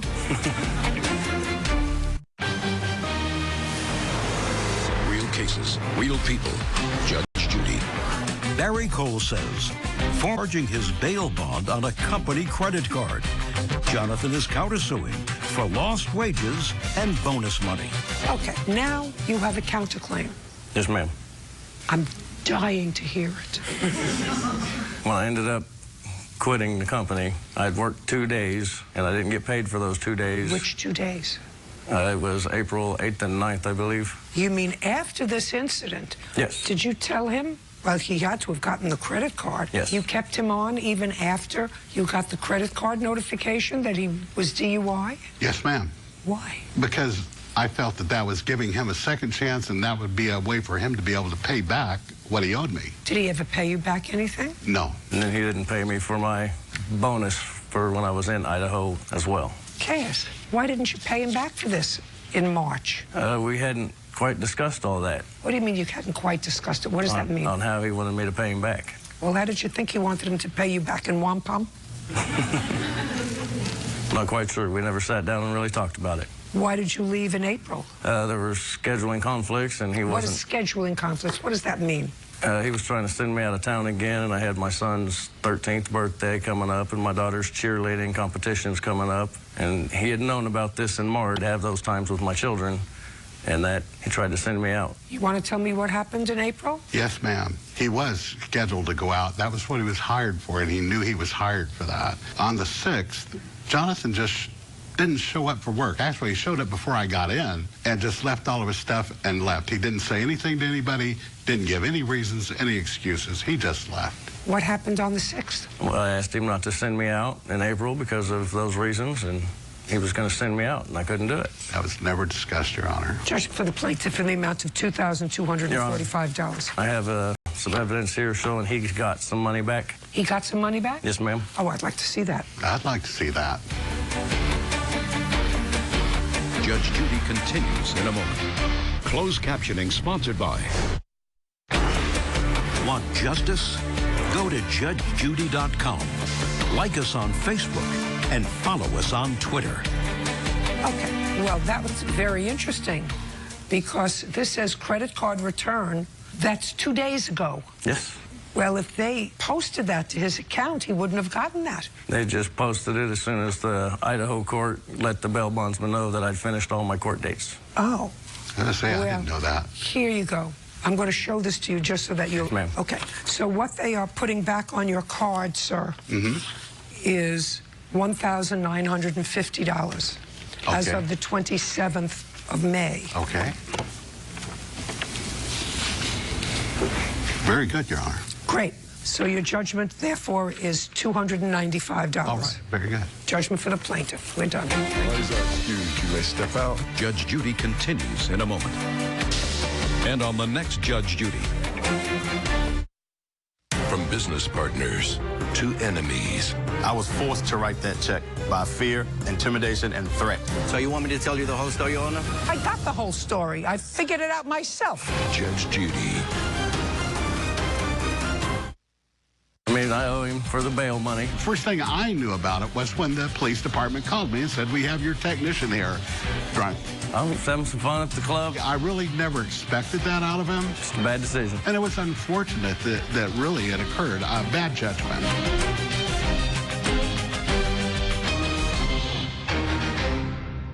This started with him not paying the rent and deposit that was due the day he moved in. After a bad beginning, you should have Kicked him out. Correct. A rough existence with her roommate. You moved out February's rent. I did. You have the money. No, I don't. Can the judge end her unhappiness? He created a lot of damages in the house. I think this is all nonsense. Judge Judy. You are about to enter the courtroom of Judge Judith Scheindlin. This is Judge Judy. Olivia Jensen is suing her former roommate, John Osanich, for unpaid rent, damages to their rental home, and a renter's insurance deductible. Order. All rise. Yeah, it's case number 607 on the calendar in the matter of Jensen versus Osanich. Thank you. You're welcome, Judge. Parties have been sworn in. You may be seated. Folks, have a seat, please. Miss Jensen, did the three of you all move into, is this your other roommate? Yes, ma'am. The three of you all move into your apartment at the same time? No, I moved in May of 2014. John moved in October of 2014, and Emily moved in June of 2015. And Mr. Osanich stayed in the apartment until what date? He officially moved out on February 29th, 2016. Your Honor, actually, I had moved out on February 22nd of 2016, a week earlier. Your claim alleges several things. First, that he owes for some rent, he owes for some property damage, and you claim that when you want to be compensated for the $500 deductible because you put that into your insurance, and your insurance paid for the equipment, but there was a $500 deductible. So for all those things. So I'd like you to tell me what took you a year to get to court? Over the course of the last 18 months, it has been a constant Johnny saying that he's going to follow his legal requirements that's outlined in the lease and the co-tenancy. What do you mean over the last 18 months? This started with him not paying the rent and deposit that was due the day he moved in. I don't care about that. Understood. I don't care what happened 2 years ago. He didn't pay the deposit. Right. You should have kicked him out. Correct. So I don't care, because he's not living there anymore. Right, so this hasn't been going on. Just a second. Are you still living there? Yes, ma'am. Is your roommate still living there? Yes, ma'am. Who else? We moved in another roommate to replace him. Okay. The other roommate's name is? Samantha. In what month and year did she sign the lease? March 1st, 2016. So he moved out, and you got another roommate right away. Yes, ma'am. So what month's rent does he owe you for? February 2016. You moved out February 22nd, Mr. Osanich. Correct, Your Honor. Did you pay February's rent? I did. Do you have proof of that? I have my cashier's check right here, Your Honor. May I have it, please?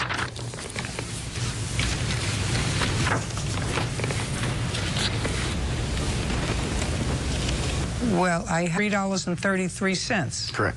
Is that your share of the rent? That is, my share of the rent was $1,033.33. And so what happened to the other $1,000? That is the amount over the security deposit. Okay. So is what you're telling me you paid a security deposit? Correct. Did you give it to her or the landlord? I gave it to her. So? So you can't use the last month's deposit against rent? You can hear. Well, in the co-tenancy agreement that we signed. You can hear. Listen to me. You can hear. Understood. He's paid his February rent. We signed a co-tenancy agreement. Listen to me. We've paid February's rent.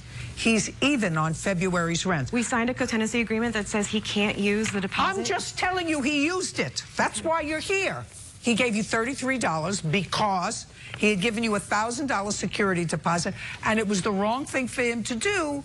That's what most people do if they feel as if, in this case, he left because he says you told him to leave, you weren't getting along, you weren't unhappy, and you found somebody immediately to move right in. He's paid you your February's rent. You have the money. No, I don't, because he created a lot of damages in the house. That just deposit, a second. Just a second. All right, Ms. Jensen. Now what you're telling me is, now we're on the next part. Okay. I have found that he is even on his February rent. Now we're going to that you're going to show me and the paid bills for repair. Can I say something about the rent? No. Okay. You can do exactly what I tell you. You can now show me the damage that he caused and the paid bills to have it repaired. So here are the photos of the damages that were caused when he moved his furniture in and when he moved his furniture out. So some of the damages were outstanding for 18 months. He had promised repeatedly to pay and did not. This is one of the contentious items in our household. Just a second. Hey. Okay, the only thing so far I'm interested in, sir, is the garage window. Did you break the garage window? Absolutely not. What proof do you have that he... Shh, stop looking. Yes, ma'am. What proof do you have that he broke the garage window? All of his furniture from his storage equipment was in the garage, and the day he moved his furniture out, there was extensive damage to the stairwell and the garage window. It happened when he moved his furniture out. I don't know what this is. That's a nail sticking out of the chair that he moved into the house. So 2 nail heads sticking out of the front feet of the chair when he moved it in caused the gouges that you see in the first set of photos. So we've been asking him since he moved in October 2014 to fix these scratches and to fix the chair. Listen to me. Why didn't Half go to the hardware store, because I think this is all nonsense. I did. Go to the hardware store, pick up those little things that you put on the bottom of a chair, the little pads. If a guy isn't smart enough, then if it bothered you, you be smart enough to stick the little stickums on the chair. I did. You did, so? Well, I brought the stickums and I gave them to him and I said, hey, can you please repair the chair? All right, I don't know if it was let's get these back to her, I don't know please. if it's my business to touch his property. Right, okay. But is somebody telling me that they're gonna... Next, we're going to next. Okay. Now, the next thing is your ski equipment. Yes, now, ma'am. Mr. Osanich. Yes, Your Honor. I read your answer, and your answer acknowledges that when your friends moved you out, they took, according to you, her ski equipment. He said in an email that he didn't have my property. I don't want to hear you. Got it? You acknowledge that your friends moved out the ski equipment and put them in your storage space. Correct, Your Honor. That is my witness, Brian, here today. And that was on the 22nd of February of this year. Correct. When did you find out about this mistake? About a week after I moved in, I was starting to unpack my belongings in my new residence, and I happened to go through the bin. I made the assumption that it was my ex items in the bin, and saw a lift ticket with Miss Jensen's name on it, which made me realize that it was her equipment and not my ex-girlfriend's. Was that within a week of moving in? Yes. Because I know you said, I thought it was my ex-girlfriend's, but then I saw something with her name on. Was that all within a week? So that was in the month of February? Correct. When did you notify Miss Jensen that you had her things? I have a text message here letting her know that I had some of her belongings. Asking her when she would be able to be... sorry, that's March 2nd, 2016, Your Honor. May I see it? Absolutely. It's in 2 different strands, so she asked what needs to be dropped off. At no point he tells me that he has my snowboarding equipment. May I finish, Your Honor? May I see it, please? Sure. And he sent me an email on the 23rd saying he didn't have my equipment. Right there, those 3 is what I told her I had some of her belongings. You didn't tell me you had any belongings. Don't speak to him. I asked him what needed to be dropped off, and he didn't answer. I then said that whatever he had, he could bring to court. Yeah, you know, I'm not listening to you. Well, you don't actually tell her that you have the skiing equipment. You say, I have some stuff. And the reason I did that, Your Honor, is because she accused me of stealing her belongings, and I did not want to let her know immediately. Well, just a second. When did she accuse you of stealing them? In an email. I'd like to see. I told her that I do not have her snowboarding equipment originally because I had not yet found it at that point. But she had asked me to come by the house and have an interview with the police, which I offered to do, and it never got any further than that. Okay. Now, where is the ski equipment now? It is sitting at my property in Berkeley, California. All I want to see from you is the date that you told her you had her equipment. That was the text message there on March 2nd. This says I have some stuff of yours. I never told her directly that it was the equipment because I consulted an attorney. Because you were just being nasty. Judge Judy continues in a moment. Within 5 days from today, you're going to write an insurance company back a check and say, I have located the equipment that I previously reported stolen. I now have it back in my possession. Here's your check. And later today, he drove the car off the lot, and there was problems. The car had to be towed. He had the car towed to his mechanic. I have not saw the car since then. Where's the car?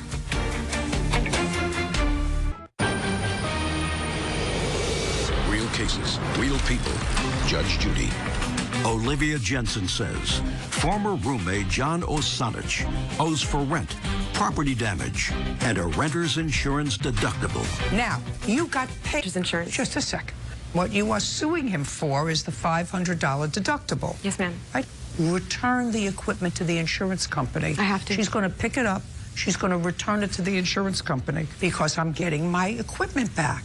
And you didn't do anything to damage her property, did you? Absolutely not. Absolutely not. So within 5 days from today, you're going to go and get the property, and then you're going to write out a check for how much did the insurance company give you? $616 and some change. You're going to write an insurance company back a check and say, I have located the equipment that I previously reported stolen. I now have it back in my possession. Here's your check. And then you're even. Then you have your equipment back, right? And then we're all happy. Goodbye. Except for the repairs to the house, there's extensive damages that the landlord, ma'am, that the landlord is attested to, and the repair bill is $3,400 in outstanding damages that he caused to the house. Goodbye. Parties are excused. You may step out. I'm going to have to make these repairs, and the money's going to have to come out of my pocket. I've paid her in full for everything that I owe her. He didn't pay his bills. He wouldn't follow through with cleaning. He damaged the property without taking responsibility. I'm just glad it's over with and that Judge Judy ruled in my favor. And now, the next case. All parties in the matter of Davis versus Taylor, step forward. Eugene Taylor, for the cost of a car she bought at auction on his behalf. Miss Davis, there are car auctions, and you have to have a certain license or number in order to go and bid on cars at these auctions. Is that correct? That's correct. I have an auction card where I'm able to go. I knew that just anybody off the street couldn't go in, that you had to have some sort of a number or something and be vetted before you could go to one of these auctions where you can sometimes get a great deal. Okay, so the defendant is a friend of yours? Yes. And you wanted a car for your son? Yes. You asked Miss Davis if she would accompany you to one of the auctions, because you couldn't go yourself. Yeah. Because you don't have a number. Correct. Asked if she would go with you and purchase a car for your son. Yes. And you went with her. On what date? It was January the 5th. I picked her up. Okay, you went together. Yes. And that's where we're going to pick up. At some point, you purchased a car. You purchased the car, and your sole purpose there that day was to purchase a car for Mr. Taylor. That's correct. You weren't buying any other cars? No. What kind of car did you purchase? It was a 2002 BMW X5. And how much was it? The bid price was, and the fees from the auction. And is that what you paid for it? Right, $3,100. And then what happened? Had the bid, and the auction runs about, that particular day they ran 3,200 cars in about 3 hours. Ooh. And I state that to tell you about the fast pace. He had a list that he had from his son that he could not find none of the cars on there. That's what he stated to me. So he started, this is about at the end of the auction, and we haven't brought anything. He started trying to say, bid on this, bid on that. And I have been at the auction now for about 30 years. And I say I don't like to buy things that I haven't tested or had looked at, because all we're doing now is just seeing them come through. They're just coming through. So let me understand this. So at the beginning of the auction, you have an opportunity to walk up and down the lanes. That's correct. And take a look at the cars up close and personal. And drive them. And drive them? Yes. Oh, interesting. So you, Mr. Taylor, went up and down the lanes with her. We went up and down the lanes looking for a Porsche that she was looking for. That's the reason she went to the auction. We spent most of the time looking for the car that she came up there to look for. Okay, we weren't looking for these cars, but we spent the majority of the time looking for a Porsche SUV. I'm formulating a picture in my mind. So now we're at the end of the auction, and now cars are coming out that you haven't test driven? That's correct. And that you haven't seen up close and personal? That's correct. And what happened? He sees them coming through the door, and he starts saying, bid on that, bid on this. I only want to know about the 2002 BMW. When it came through, I started bidding on it.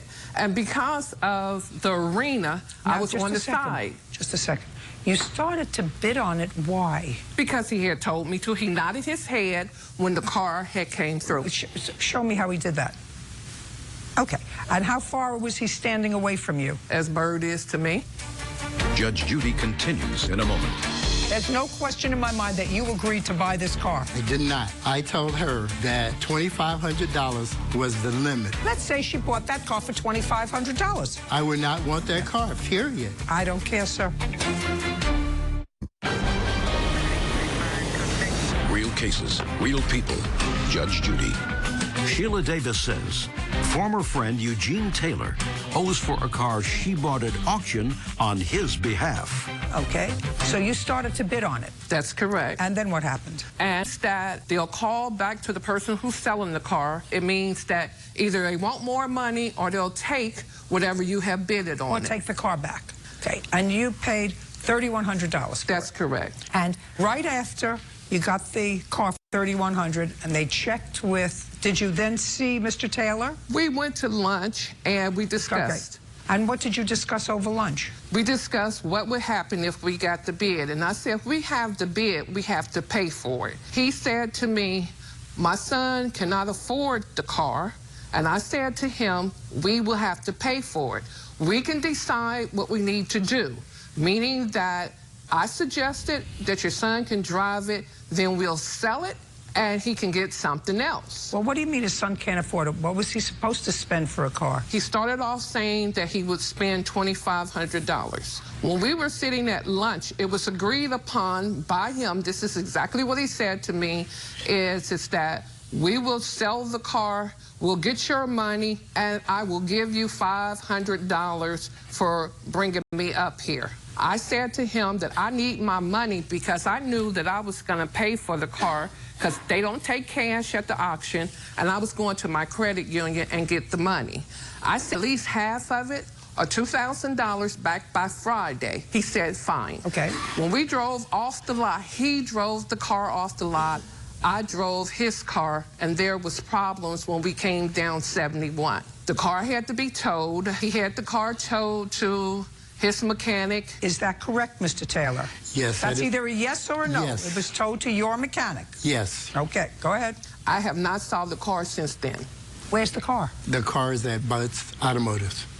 It was towed there. Right now you have the car, and you've had the car since January 5th, 2016. Yes, after Mr. Davis text messaged me on the 8th of January and asked me, where's my money for the car? The agreement was I said when the car broke down, I told her I would have the car towed to my mechanic. I called my mechanic that day, and he said... Don't tell me what your mechanic said. My mechanic doesn't work on BMWs. I don't care. Okay.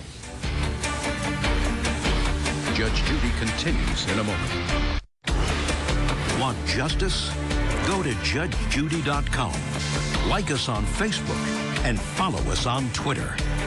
Now, you owe her the money for this car. I don't care what you do with it. Get it fixed and sell it. We have my son. There's no question in my mind that you agreed to buy this car. No, ma'am. I did not. Sure. I told her that $2,500 was the limit that I wanted to spend on his car. Let's say she bought that car for $2,500. I would not want that car, period. Well, of course not now. My son gave me a list of cars. How much money did you pay for the car? $3,100 plus the fees was $3,295. And you explained to Mr. Taylor at the time that there were fees.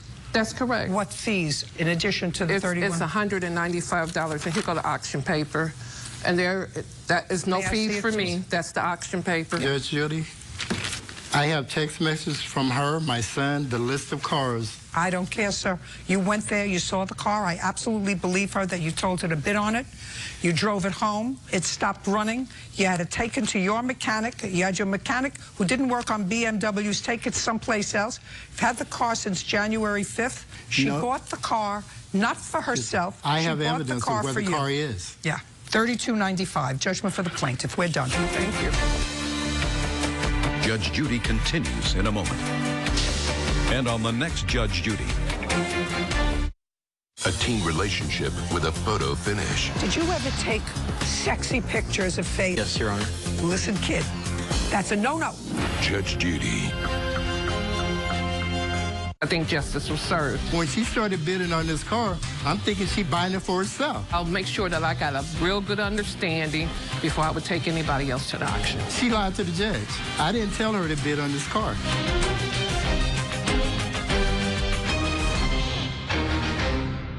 From business partners... You wrote this check out, right? ...to enemies. I was forced to write that check by fear, intimidation, and threat. You put a stop payment on the check. He threatened to deposit the check and have me charged with worthless check.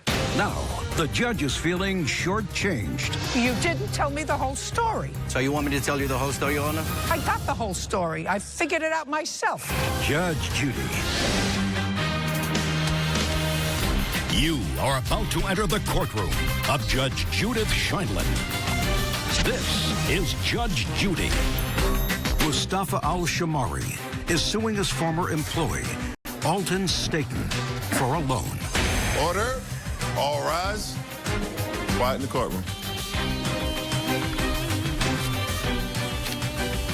That's case number 105 on the calendar in the matter of Al-Shamari versus Staten. Folks, have a seat. Mr. Al-Shamari, it is your claim that the defendant, who was a former friend and an employee of yours. Partner, Your Honor. Partner. Partner and employee, Your Honor.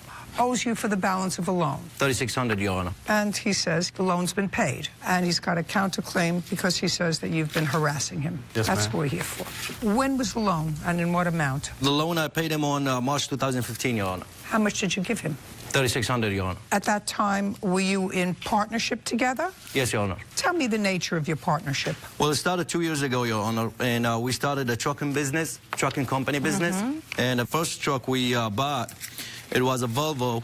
And for some reason, I could not put it on my name because I didn't have a CDL, and it required by the dealership we bought the truck from. So he actually put the truck on his name, but I made the payment. I don't care. On it. I don't care. And let me explain something that's to you. when it started. When you start off doing the wrong thing, I don't have to get involved with it. Yes, Your Honor. So that was the wrong thing because it was your truck, and the reason you didn't put the truck in your name was because I didn't have a CDL, Your Honor. That's easy to get, right? Yes, Your Honor. So why didn't you get it? I don't know how to drive a truck, Your Honor.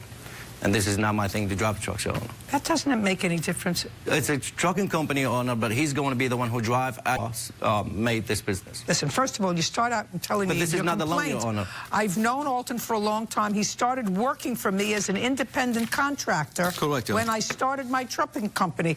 2 seconds ago, you told me he was your partner. Correct, Your Honor. Well, what was he, an independent contractor or your partner? He's a partner, Your Honor, but when I give him his 1099, we address him as an independent contractor. And that's... That's 2 things you did wrong. That's 2 things you did wrong. If he's an independent contractor, that's one thing. If he's a partner, he gets a percentage of the business. That's something else. Then he's a partner. Then he gets a different document that's furnished to the government. Then he gets, they call a K-1 if he's a partner. After March of 2015, you acknowledge he gave you $3,600, correct, sir? Yes, ma'am. It was before that, though. When was it? It was... Well, there must be some record of it. Somebody had to either give him a check or take money out of the bank. Let me see the proof of the $3,600.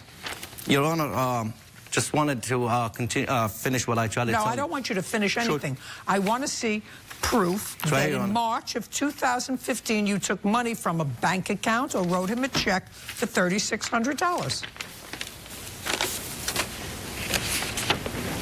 This doesn't even say that. This says August of 2014, I received loans from my partner in the total amount of $3,800. $3,800. 2014, not 2015. These have been provided for me through cash deposited into my account and checks. He drew that up. Just a second. I'm sorry. And it was to be paid back in 2 to 6 months. Is that correct? That's what it says. This notice will provide me with 2 to 6 months to pay off full amount of all personal loans unless we agree to extend the time. For that, I am signing this agreement. Okay. And then in March of 2015, he gives you a check for $3,600 for a loan. You wrote this check out, right? That check was written over a year ago in 2014. 2004, it says 2015. I didn't put a date on it when I wrote that check to him because of, I'll bring that out in the countersuit. I was forced to write that check by fear, intimidation, and threat. And I did not put a date on it. I don't And my witness will attest to that. The man threatened to kill me. You put a stop payment on the check. Tell me when and why you put a stop payment on the check. Stop payment on the check. Tell me when and why. It's all here, so make sure you tell me the truth. I am. When and why you put a stop payment on the check. Because the check was over a year old. He had told me that he had ripped it up. He didn't have it anymore. When I quit, then, and I have text messages showing, he threatened to deposit the check and have me charged with worthless check. That's why he deposited. And that was in March of 2016. This year, when I quit. Do you have proof of that? I do. I'd like to see it. Yes, ma'am.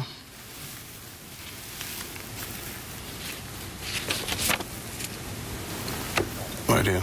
I will deposit the check and have On you what charged date did you with worthless check. quit, Mr. Staton? I quit on March 14th. Those text messages... March 14th, what year? This year.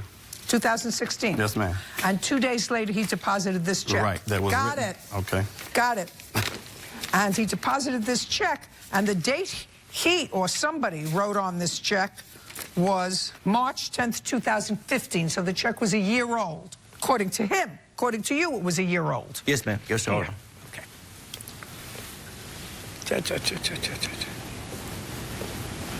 All in an attempt to frame me. Okay, so this is all about you crashed the truck, and there was insurance on the truck. Correct, Your Honor. And an insurance deductible. $1,650, Your Honor. And you wanted him to pay the deductible. You wanted him to pay the deductible. He refused, Your Honor. So That's not what I said. You wanted him to pay the deductible for the insurance because the truck was damaged. The insurance company was covering some of the damage, but you had a deductible. Yes, Your Honor. And you believed that since he was driving the truck, that's what I see here, Yes, Your Honor. that you wanted him to pay the deductible. Half of it, Your Honor. Did he pay half No, of Your it? Honor. He said, because I was driving, it was company business, you pay the deductible. Yes, Your Honor. Then you said to him, if you don't pay the deductible, I'm going to deposit this old check. Yes, Your Honor. It's true. And he said, well, that old check, I've been working for you for a year, and you've been taking money out of my check that whole year to pay this $3,800 loan. That is not true, Your Honor. Show me. True, Your Honor.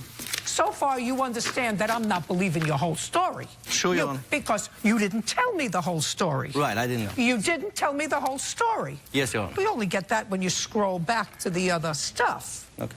So you want me to tell you the whole story, Your Honor? No, now I got the whole story. I figured it out Your Honor. myself. This is... I don't need... Listen, I don't need to hear a whole story from a fibber. He crashed your car. He was an employee. You couldn't drive a truck. He worked for you. You gave him a 1099 instead of a partnership return.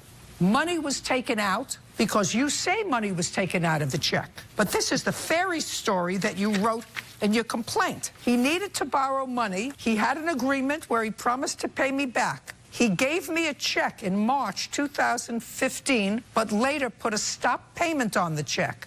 Then he agreed to just let me take the money out of his paychecks. It seemed to be going well until he crashed my truck in March 2016. At that point, he quit, and I told him he had to pay the balance of the loan. Well, the loan was in 2014. No, Your Honor. According to your notarized statement, it was in April of 2014. Your Honor, could you just give me 1 minute to explain everything I'm trying to say here, please? No. Sure, Your Honor. This is whose evidence? My evidence, Your Honor. It says the loan was in April 2014. There is 2 loans involved here, Your Honor. Show me the second one. The check, Your Honor. No. The check is not this one. You had a loan. You knew enough to make a loan agreement, have it notarized. Where's the second loan? Judge Judy continues in a moment. Telling me is he didn't pay you back this loan for $3,800, so then you gave him another $3,600. Right, I'm suing him today for the check loan, Your Honor. No, I'm not hearing the check. Your Honor. The check is baloney. And later today, in exchange for certified funds, I needed satisfaction What is for that money. Let's do this in plain English. He tried to extort $1,250 for his labor. So he sued you? Correct. Now I understand. All right, so, don't double talk me. real cases, real people. Judge Judy. Mustafa Al-Shamari says former employee Alton Staten owes for a loan. Alton is countersuing for harassment. Go ahead. Your Honor, this is what happened. In 2014, when I gave him that $3,800, he used it to pay his bills because he was behind his bills. In 2015, he came, he said he had an emergency and he needed to get that money paid unless he's going to be in big trouble. He wrote me a check and he said, has nothing to do, I'm not going to make you a payment, I'm not going to do anything like the old loan. This is a straight loan taken and given back. So I gave him... Just a second. This is a straight loan. Take it and give it back. Yes, Your Honor. So... The first one, the promissory note, he's supposed to be work with me. So what you're telling me is he didn't pay you back this loan for $3,800, so then you gave him another $3,600. Right, Your Honor. I'm not suing him for the promissory note. Why? Because the promissory note, the deal was, I told him, if you work and everything is fine, I'm not taking any deductions, and nobody will say anything about it. I don't want it. It's fine. It's good. We could work a deal with that. And that's why we put it on the side, Your Honor. The promissory note in 2014, we put it on the side. That's why That's not what you told me 5 minutes ago. When I asked you, is there a loan? You said, yes, there's a loan. Here it is. Yes, and Your you Honor. handed it to me. Yes, Your Honor. I'm suing him today for the check loan, Your Honor. No, I'm not hearing the check. Can I show you something? I'm not hearing the check. Your Honor. Check is baloney. Check is a year old. It's a bad check. What? You cashed it a year later, 2 days after he quit. No, Your Honor, that's not true. That is not true. That's what it says back here. It says March of 10th, 2015. I didn't and cash it was after he quit. deposited March 18th, 2016. Your Honor, I did not cash it after he quit. That's what the bank says. Right. Right. Goodbye. Don't believe Your you. Honor, but just let me explain something, Your Honor. We're done. Go take it back to your old... I don't believe you, sir. Your Honor, we're done. Just give me 1 minute to explain my story, that's all. No, listen to me. I don't believe your story. I don't believe your story. I'm not lying here, Your Honor. I have the check. Story to somebody else who has a good imagination in a court where you came from. Do you understand? Your We're Honor. done. Parties are excused. You may step out. I gave him the $3,600. I took a check. All this is an attempt to frame me for quitting. I supposed to get the money back, but every time I don't have it all. I don't have it all. The man has been terrorizing me and my family since the day I quit. Don't trust anybody. Yeah, can't trust him, that's for sure. And now, the next case. All parties in the matter of Rakoot versus Elston, step forward. Bradley Rakoot is suing Clinton Elston for storage fees for items he was selling on his behalf. Mr. Rakoot, you own what must be a rather large auction facility where you accept items, some on consignment, some you've purchased yourself, some you've probably gotten from estates, etc. And periodically you hold auctions there. And in addition to holding auctions there and selling this property, both for yourself and for other people on consignment, I assume that people can come in during other parts of the day and purchase those items. Correct. I've been to places like that, so I'm familiar with it. Mr. Elston, you bought a whole bunch of property from where? I actually got it for free off of Craigslist at several different items, and I would pick up those free items and I would take them to Mr. Rakoot to be resold.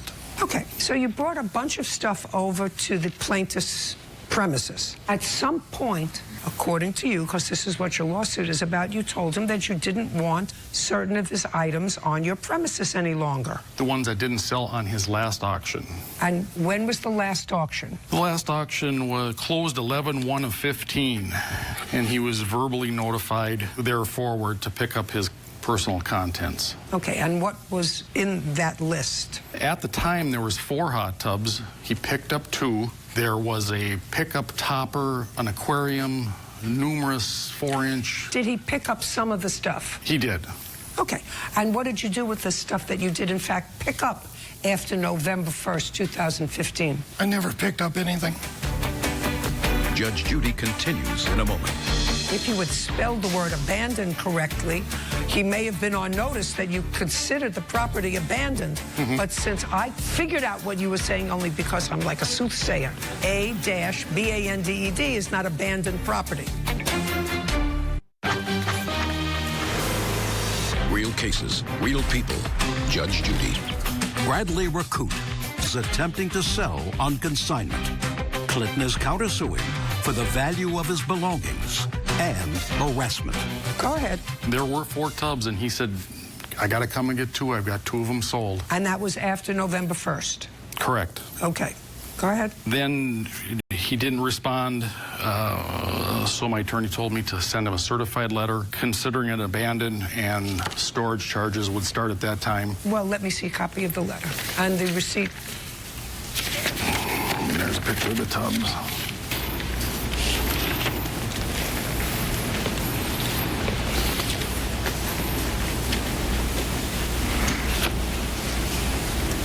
Okay, So you signed for this letter? Yes, ma'am. What does this letter mean? This is to inform you of your granted claim by Hennepin County Conciliation Court of $570 may be picked up with my attorney. What is that? He had performed some labor, and we agreed upon $20 an hour, and in exchange for certified funds, I need a satisfaction of that. What is for that money. Let's do this in plain English. He worked for you? For 3 days. When? Oh, it was probably about a month before that. So sometime in October. Correct. He worked for you for 3 days, and? He, $1,250 for his labor. I said that wasn't going to happen. I said I'd pay him $20 an hour in lieu of come and get your money. Just a minute, so he sued you? Correct. Now I understand. All right, so, you know, don't double talk me. He took you to small claims court, and he got a judgment. Correct. And the judgment was for $570. Correct. Did you ever collect that? Yes, Your Honor, I did collect it. Fine. So you sent him a note telling him to contact your attorney, and for your personal contents are now considered abandoned. No, you spelled that wrong, by the way. Have your attorney do these letters in the future. Okay.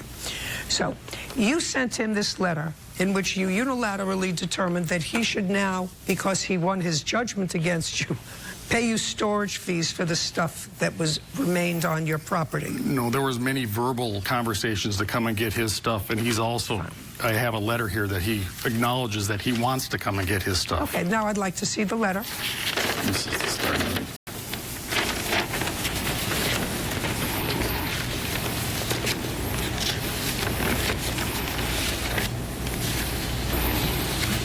Okay, gentlemen, I'm going to resolve this right now. You have stuff that's on his premises? Yes, ma'am. You have 3 days to pick it up. Otherwise, property. And he can send it to the trash. He can sell it.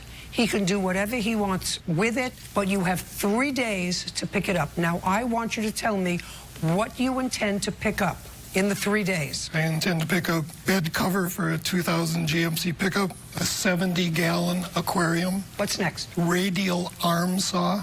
Do you have that? That was trash because it had exposed blades. He doesn't have it anymore. Next. A hot tub assembly, which is a pumping and a filter assembly. What's next? 2 hot tubs, which are the outside versions, the big ones. Do you have those, sir? I do. 72 hours from today, you have the right to go and pick up all these things, not in stages. So I suggest you get enough transportation to do it in one shot. Judge Judy continues in a moment. Are you the victim of a scam? Go to judgejudy.com. Like us on Facebook and follow us on Twitter. Now, the counterclaim is dismissed. You cannot unilaterally declare a contract for storage. Now, after you sent him this letter, and if you had spelled the word abandoned correctly, he may have been on notice that you considered the property abandoned. But since I figured out what you were saying only because I'm like a soothsayer, B-A-N-D-E-D is not abandoned property. But actually, if somebody leaves their property with you for almost a year, I would consider it abandoned property, especially if they've been put on notice to come and get it. But now he has 72 hours to get all of his junk. The rest of the stuff that you have that belongs to him or that he brought there, which he got for nothing, get rid of it. You know how to do that.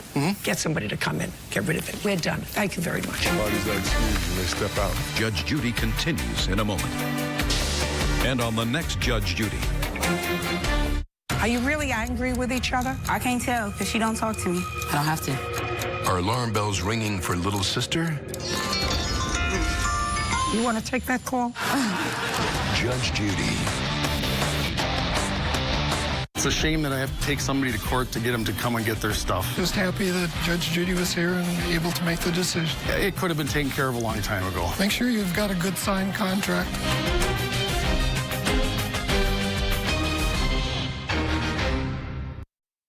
Your grandson got himself into some hot water. A teen relationship with a photo finish. Did you ever take sexy pictures of Faith? Yes, Your Honor. So you were 18 and she was 15? Yes, Your Honor. Listen, kid, that's a no-no. But his grandmother's ignoring the... She ever met Patrick? He's not an innocent, because he did, in fact, plead guilty to some criminal charge, did he not? Judge Judy. You are about to enter the courtroom of Judge Judith Scheindlin. This is Judge Judy. Pamela Atkinson, is suing the parents of her grandson's ex-girlfriend, Terry and Ryan Wiesmeyer, for the cost of a laptop and an iPhone. Order. All rise.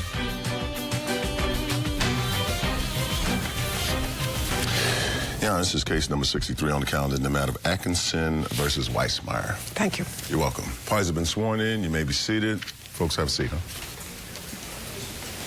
Just move over there. You stand up. You're next to your grandmother. This is your grandson. Who raised him? His parents.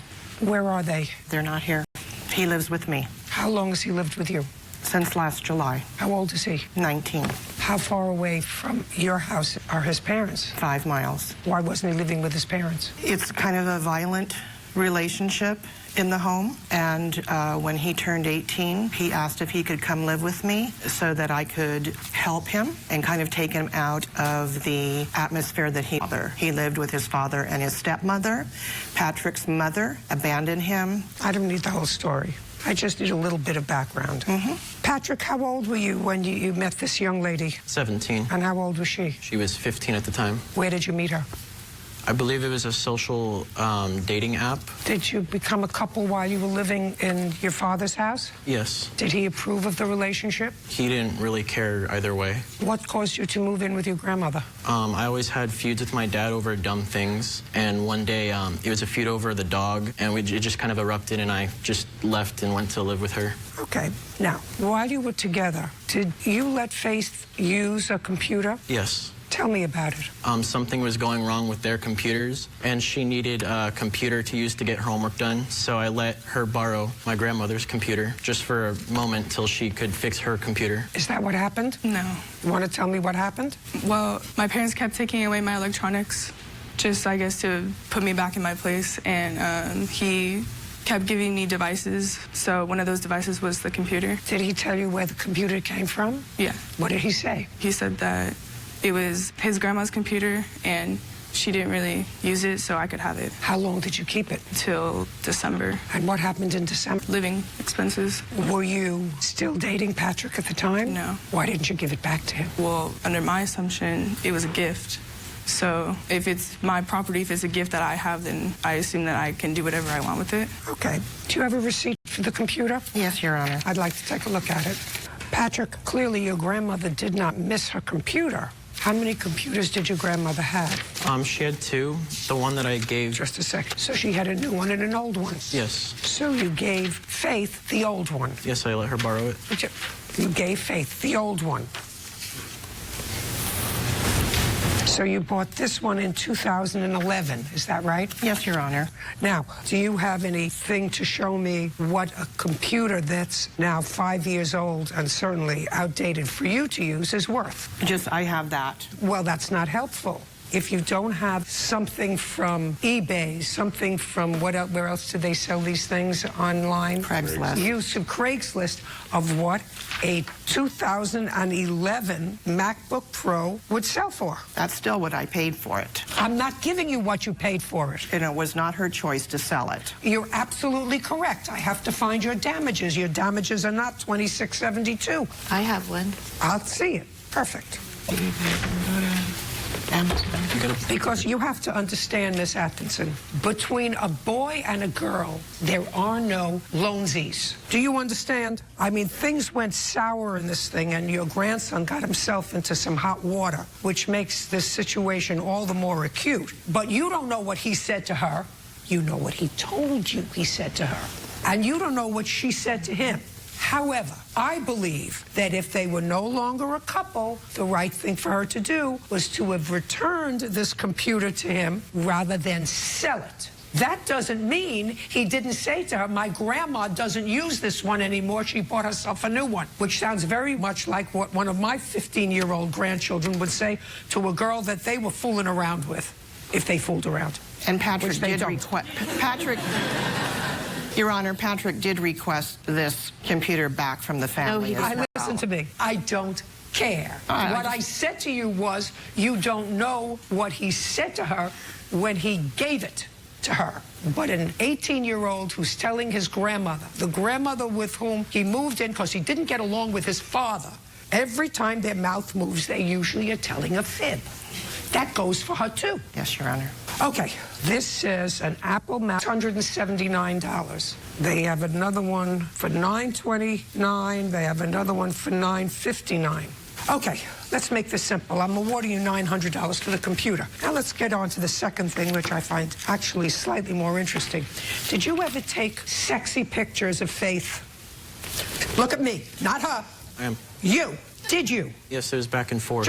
I didn't ask you back and forth. The answer is either yes or no. Did Yes, you Your ever Honor. take sexy pictures of Faith? Yes, Your Honor. How old was she? 15 at the time. And you took those sexy pictures with your iPhone? Actually, no, Your Honor. You took them with what? It was a previous phone before I had the iPhone. Transferred over to the iPhone later. Okay. No, they were not. Shh. No, Don't speak. they were not. Jumped. Hey.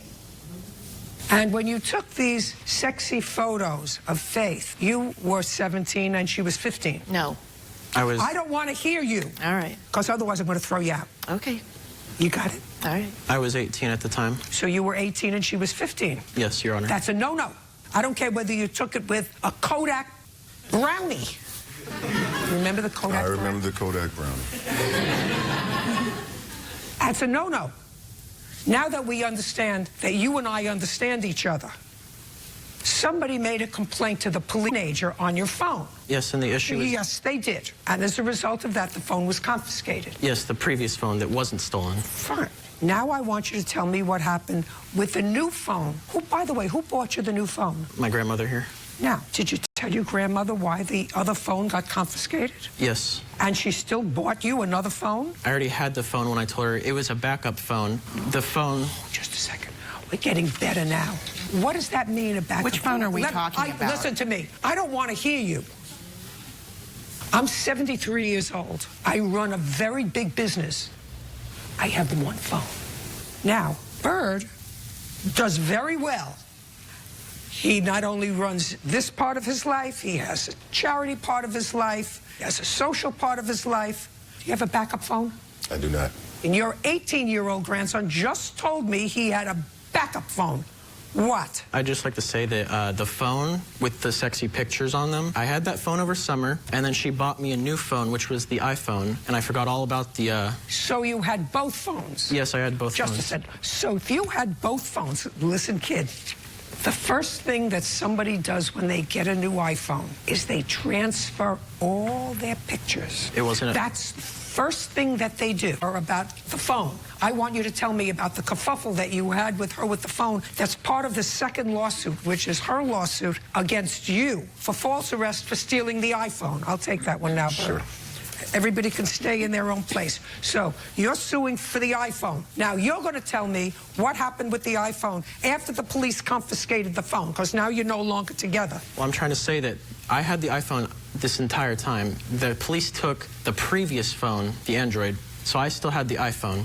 So over December, Faith was breaking up with me, and I met her in the car. You know, I was fine with it. You met her in what car? My car. You picked her up someplace in your car? Yes. Where did you pick her up? It was near her friend's house in Menifee. She was staying with her friend at the time. Okay, she got into your car and?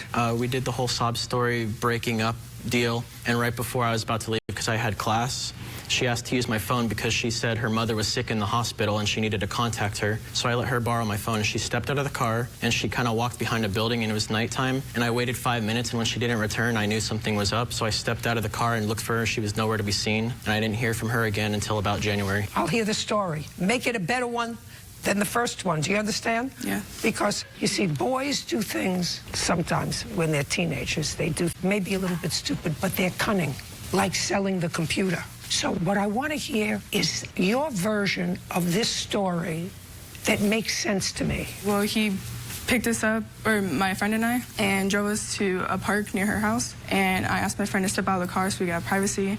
And so she sat at the playground and we're talking. Tell me what was said in the car. I can't really remember word for word, but it was just a pretty emotional kind of break off, just a final closure, I guess. So then he just flips. No, tell me what he said, not flipped. I can't really recollect the words, but it was, I can't really remember like specific words that he said. It was just kind of a breakup, honestly. And? I guess he's trying to convince me to stay in the relationship and everything will be okay, we'll be fine. And I was just not having it. And so then he flips. You said he flipped, and I'm asking you, what did he say when he flipped? I'm sorry.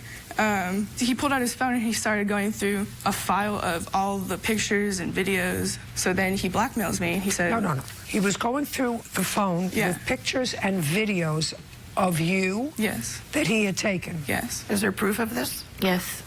Did you say a word? Sorry, Your Honor. You know what the proof is? The proof is that she's saying it, and that the photographs existed that would prove, because he did, in fact, plead guilty to some criminal charge. Did he not? For taking pictures. That charge was dropped. I didn't ask you whether... He pleaded guilty for having let me sex put it with to you. a minor. Right. Which is not registrable. I know all about but it. It wasn't for the pictures, Your Honor. It may have not been for the pictures, but the pictures were there because you know how I know why they were there? Because he told me. Unless you're calling him a liar. Phone, not the iPhone that was stolen. Okay. No, it wasn't. Let's see those pictures. No, I don't have to show you those pictures.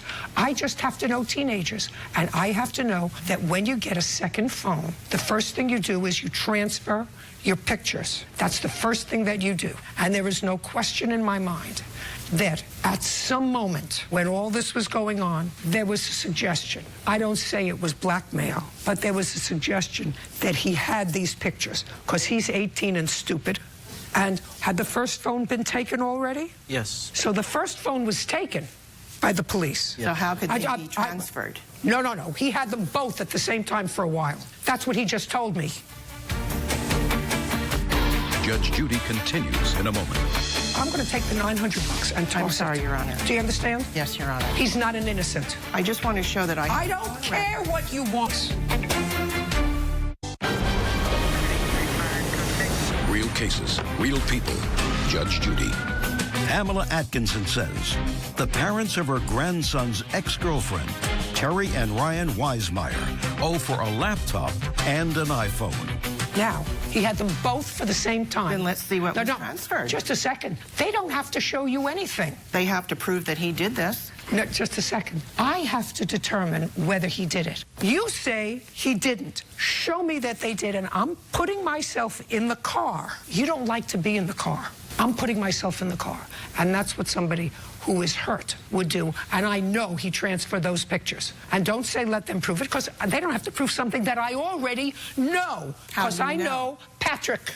And Patrick didn't give up the old phone to the police and then get a new one, because that's not what Patrick said. He said he had two phones for a while. And when you have an old phone and a new phone, the first thing an 18-year-old does is transfer all their pictures, especially sexy ones of their girlfriend. I think that's very subjective, Your Honor. I know. I don't care what you think. Your case, your Marietta Police Department, where when they interviewed Patrick when he was first... What some police officer did or said, or what a DA allowed Patrick to plead to, because they knew that this was all childish boyfriend-girlfriend stuff. This is not childish, no, Your Honor. It wasn't. But they treated it in such a way that it would not stain him permanently. As you well know, he's not doing 5 to 15 for child pornography.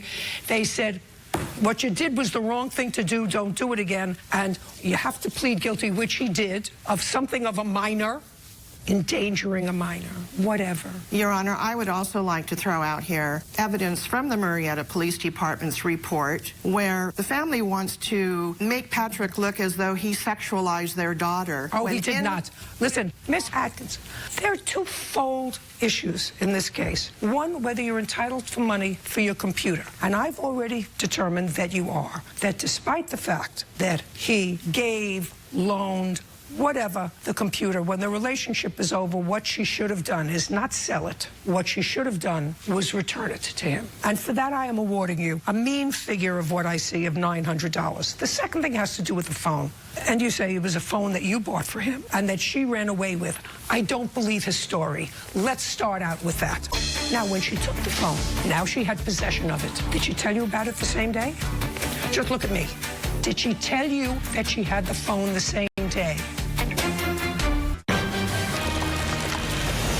Real cases, real people. Judge Judy. In a separate case, Terry and Ryan Wisemeyer are suing Pamela Atkinson and her grandson, 19-year-old Patrick Klein, for having their daughter falsely arrested. I don't believe the story that there was no suggestion in the car, Patrick, that you still had possession of the photographs. Do you understand? Yes, Your Honor. You may like it. You may not like it. Your grandmother may like it, may not like it. That was the risk she took when she came here. Got it? Yes, Your Honor. Good. So you don't get the phone back or any part of it. Now I'm dealing with the second part of the case, which is your accusation that your daughter was falsely arrested for stealing the phone. Now, those charges were ultimately dropped, correct? Yes. Okay. Now, the bottom line is she took the phone, correct? Yes. She didn't like the pictures on the phone, right? Yes. So you took the phone. You did, in fact, pose for the pictures. I'm sorry? You did, in fact, pose for the pictures. Yes. Nobody forced you to do that. No. You were his girlfriend at the time. They were sort of fun anymore. No. So I don't know whether they have a SIM card for these phones or whether you can delete them or whatever it is. I have phone. I'm going to take the $900 and toss it. I'm sorry, Your Honor. Do you understand? Yes, Your Honor. He's not an innocent. He's not an innocent. And she was not innocent in selling your computer. She wasn't innocent in taking the phone. I just want to show that I don't care what you want. That show that it was this is used not your after she stole it and it wasn't destroyed. This is not your case anymore. This is their case. And the only allegation in their case is that their daughter was falsely arrested. She wasn't. She took the phone, right? Yes. She took the phone. She had no right to take the phone. She reacted as a teenager might, but she took the phone. Now, when she took the phone, now she had possession of it. Did she tell you about it the same day? Just look at me. Did she tell you that she had the phone the same day? No. Okay. So do you understand what I mean? They lie. And what your problems are as grandparents or someone who stands in local parentis to their 19-year-old because he can't get along with his father. And you, who are the mother of a 15-year-old who clearly has a lot of growing up to do, is you can't believe a word they say. If it walks like a duck and quacks like a duck, it's a duck.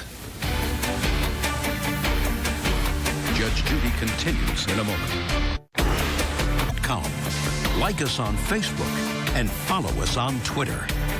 So you get your $900 back for your computer. You do not get anything for the cell phone that he shouldn't have been using in the first place, because I absolutely believe that he subtly threatened her with those second set of pictures that were transferred. Put your hand down.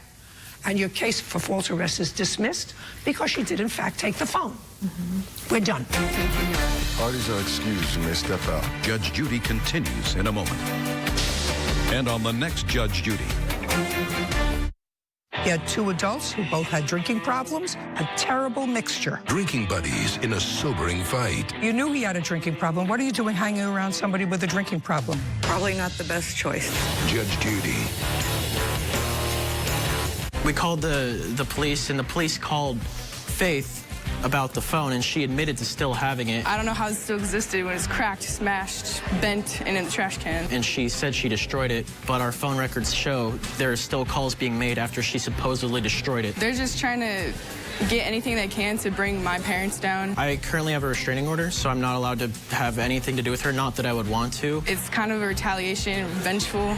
They're both very vengeful people. She and her family have basically been putting me through hell and back. I don't with them, but every day or every week or so, I've got some new accusation. Continuously impose my entire life on the internet. Or something, and police showing up constantly accusing me of doing stuff. I guess I know what I don't want in a person. But I just want to be done with all this.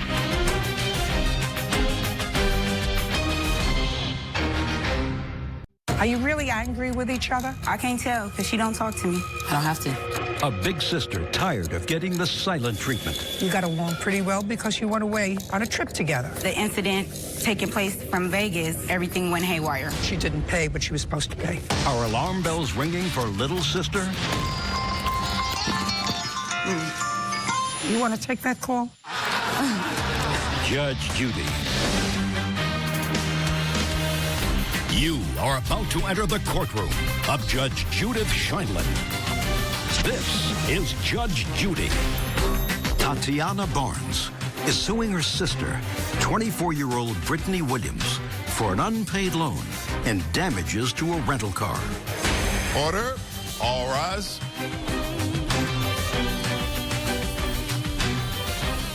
That's case number 619 on the calendar in the matter, Barnes versus Williams. Thank you. You're welcome. Parties have been sworn in. You may be seated. No. Well, I can't tell because she don't talk to me. I don't have to. There you go. Silly. Okay. I assume that before this incident that involved the birthday party, you got along pretty well because you went away on a trip together. Correct. Is that right? And the trip you were going on was for whose birthday? Mine. Brittany's. It was for your 24th birthday? Mm-hmm. How many people went away for your birthday? No more than 7. How many cars did you use? 2. And you were going to Las Vegas for the weekend? Yes. You were driving in a car with your sister, and how many other people? No, we were in separate vehicles. I was in the second vehicle. She was in the rented vehicle. So you had 2 cars? Correct. One car was a rental? Correct. Who owned the other car? My associate. Your friend? Yes. And you drove in the rental car? Yes. Who drove it? My boyfriend. This is your complaint. Your complaint is that your sister owes you for 2 things. A loan in the amount of $200 that you say that you lent to her because she was short on rent. And the second thing is this rental car because she didn't pay what she was supposed to pay. Correct. Let me hear. Well, first I let her borrow the $200 because she did say she was short on rent. We help each other all the time. I didn't think it was going to be a problem. She asked me at the ending of the incident taking place from Vegas, everything went haywire. On what weekend was the trip to Vegas? It was during the week of the 12th of January. Tell me about the $200. That was given to me for something to pay back in the past. Well, tell me. She asked me for money. I gave it to her. You have to be, listen to me, try to get your act together, would you please? You say in your answer that the $200 was not a loan. It was the return of money. Yes. So don't look so confused. A return of money for what? We're sisters. And when and under what circumstances did she borrow money from you? I don't know. It was in the past. I really can't remember, so. Oh, well, then you owe her the $200. If it's in the past and you don't remember, then you owe her $200. She says you borrowed it because you were short on rent. Okay. This is going to be easier than I thought. Now let's hear about the car. Okay, the car, we agreed to drive my car and her car to Vegas. Her car ended up breaking down the day before our trip. So instead of us canceling the whole trip or ending up having to ride in another car, I agreed to rent a car. Tell me how that came about. It came about because we didn't want to cancel the trip. No, I understand. It was no purpose for me to go to Vegas if I didn't take her. It was for her birthday. So that was the whole purpose to go. How did you find out her car broke down? Because when her car broke down, her big sister, I'm going to do what I have to do to have her covered. And so what did you do? I rented her a vehicle so that way we can all go out. And? She agreed to pay because I told her. that part of it. Yeah, she agreed to pay because I informed her, you know, I don't have additional money to pay for the rental car because I've already paid for everything already. She agreed, yes, I'll pay for the rental car. I agreed to pay for the first day of the rental because she had to do errands for me. So, okay, because you're including me in there, I'll pay for the first day. The remainder days she was supposed to pay for. So it was just a lot of miscommunication and a lot of things that happened. And now I guess she feels like she's not responsible for paying for the rental car when I never even rode not one ride in it. I'm listening. Okay, so the rental car came about because my godfather was down from Oakland. She rented the car for him because my car broke down, my radiator busted. I drove to her house, and that's how she knew it busted, because I asked advice, like when steam comes from the what do you call it, the hood. Basically, she rented the car from my godfather. She told me if I give her the money, she'll pay for the remainder. You know how you put the money on the debit card? I never rented a car before. I'm only 24. Yeah, she can't rent a car. She rented the car, and she did whatever for my godfather. She said she'll have it for the additional days. If I pay for the one day, she'll pay for the remainder days of the trip. So we were supposed to return that car on the 15th. In any purpose, she never even reported that she was keeping the car. She only paid for the one, call, tell them that you're gonna keep the car for the rest of the days. So she didn't call them, she didn't do anything. We went to Vegas. Well, basically me and my godfather went to LA because he had a flight back to Oakland. So he kept the car, I used my mother's car.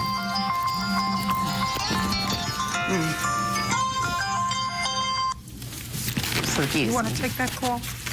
It wasn't a call. It wasn't a call. It was a reminder for my son. But, what was I about to say? Well, she is right about my I'm godfather. Right, so I didn't lie about anything. And so somebody else drove this car. Hold on, she's right about my godfather. So somebody else drove the car. Correct. How many days in total was this car rented for? For 3 days. 3 days. So we have 1 day, according to you, that you had to do errands. That's 1 day. Yeah, that's the day my godfather used the car. That's the day I'm agreeing to pay for. So then there were 2 other days. 2 days. Correct. And how much was the car for the other 2 days? It was initially like $50 a day, but when Brittany returned the vehicle, there was no gas in the vehicle, so they charged me a gas fee. And there was smoking in the vehicle, so they charged me a smoking fee as well. Well, how do I know that she and not your uncle smoked? Because he doesn't smoke. My godfather does not smoke. Here when you turned it in. It wasn't in my care, always, and I don't even have license to drive the car, especially out of state. Listen to me. How old are you?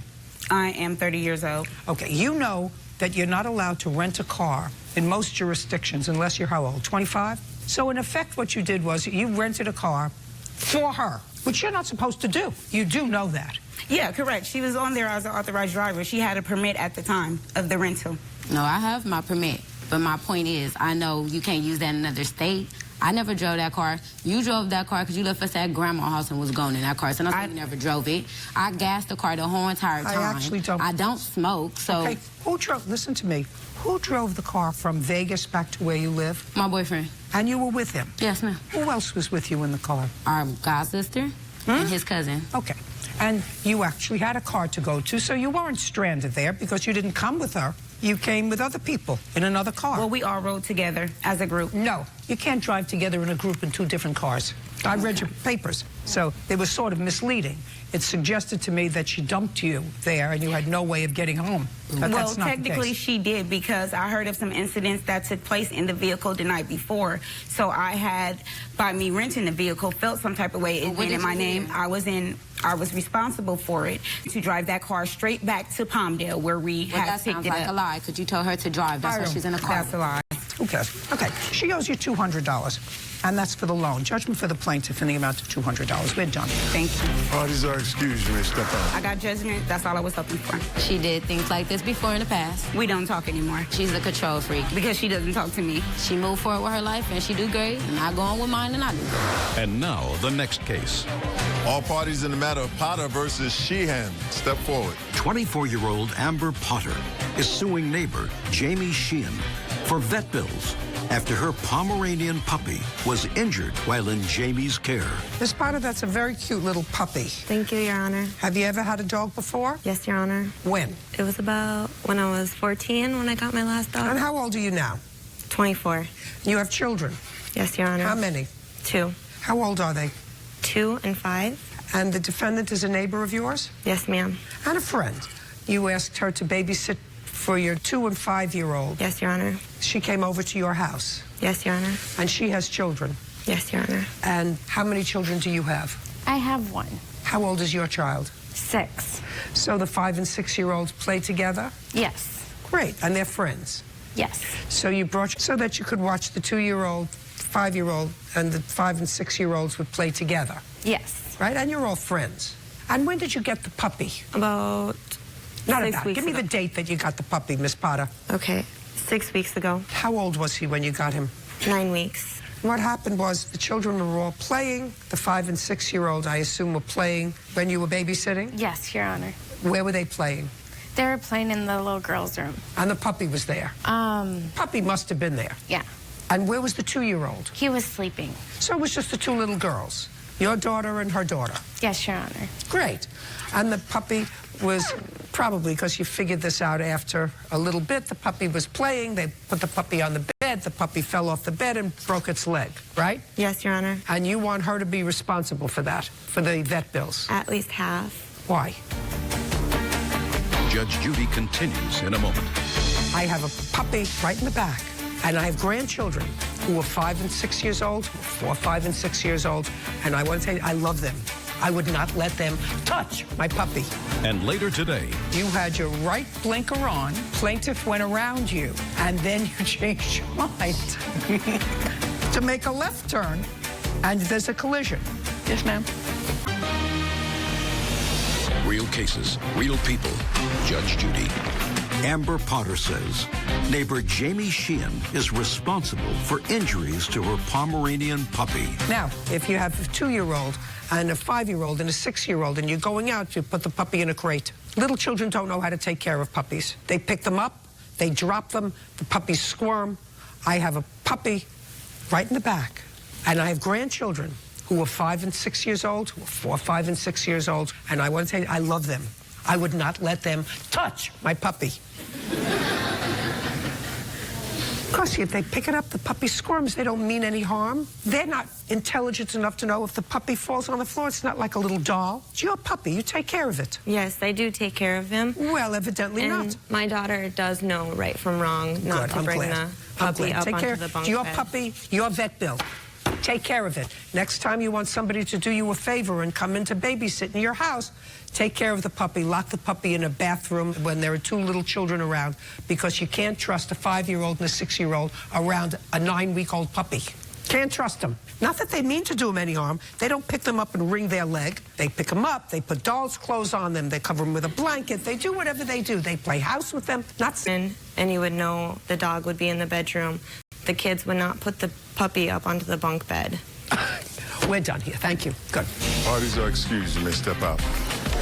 The dog was screaming, and she said that the dog's leg was broken. The little girls were playing in the bedroom, and all of a sudden I hear a yelp. His leg was bent in half. I picked it up right away and called Amber right away. I feel like it was an accident. I'm pretty sure we can work it out. And now, the next case. All parties in the matter of Cowings versus Moon. Step forward. Peter Cowings is suing fellow motorist, 18-year-old Savannah Moon, for an accident on the road. Well, this was an automobile accident. Fortunately, nobody was seriously injured. Each of you claimed that the other is responsible for the accident, but I'm going to start with Miss Moon. Yes, ma'am. Who was with you in the car? My boyfriend. How long have you been driving? Not very long. What was the date of the accident? March 12th. And when did you get your permit to drive? March 10th, 2016. So that you were driving for 2 days? Yes, ma'am. And the boyfriend was teaching you how to drive? Or was he just letting you drive? He was just letting me drive. Whose car were you driving? My dad's. Is your dad's car insured? Yes, ma'am. At the time of the accident? Yes, ma'am. I'm going to talk to you in a minute. You were driving along, and I assume that your car, the other is you were driving along, and you put on your signal to make a right turn. Yes, ma'am. Go over to there and just show me how far down the road you were when you put on your signal to make a right turn.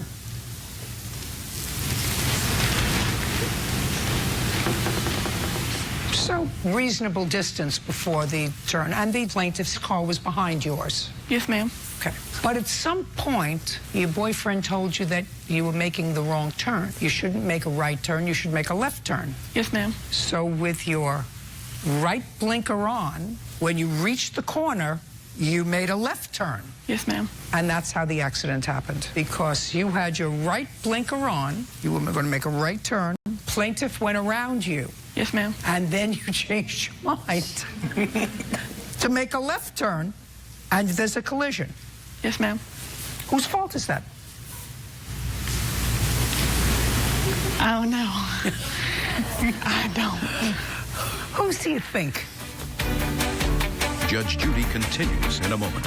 Your daughter was a new driver. She was making a right turn, and instead of continuing to make the right turn and then rectifying it later when it was safe, she was nervous and she turned left. And that's how the accident.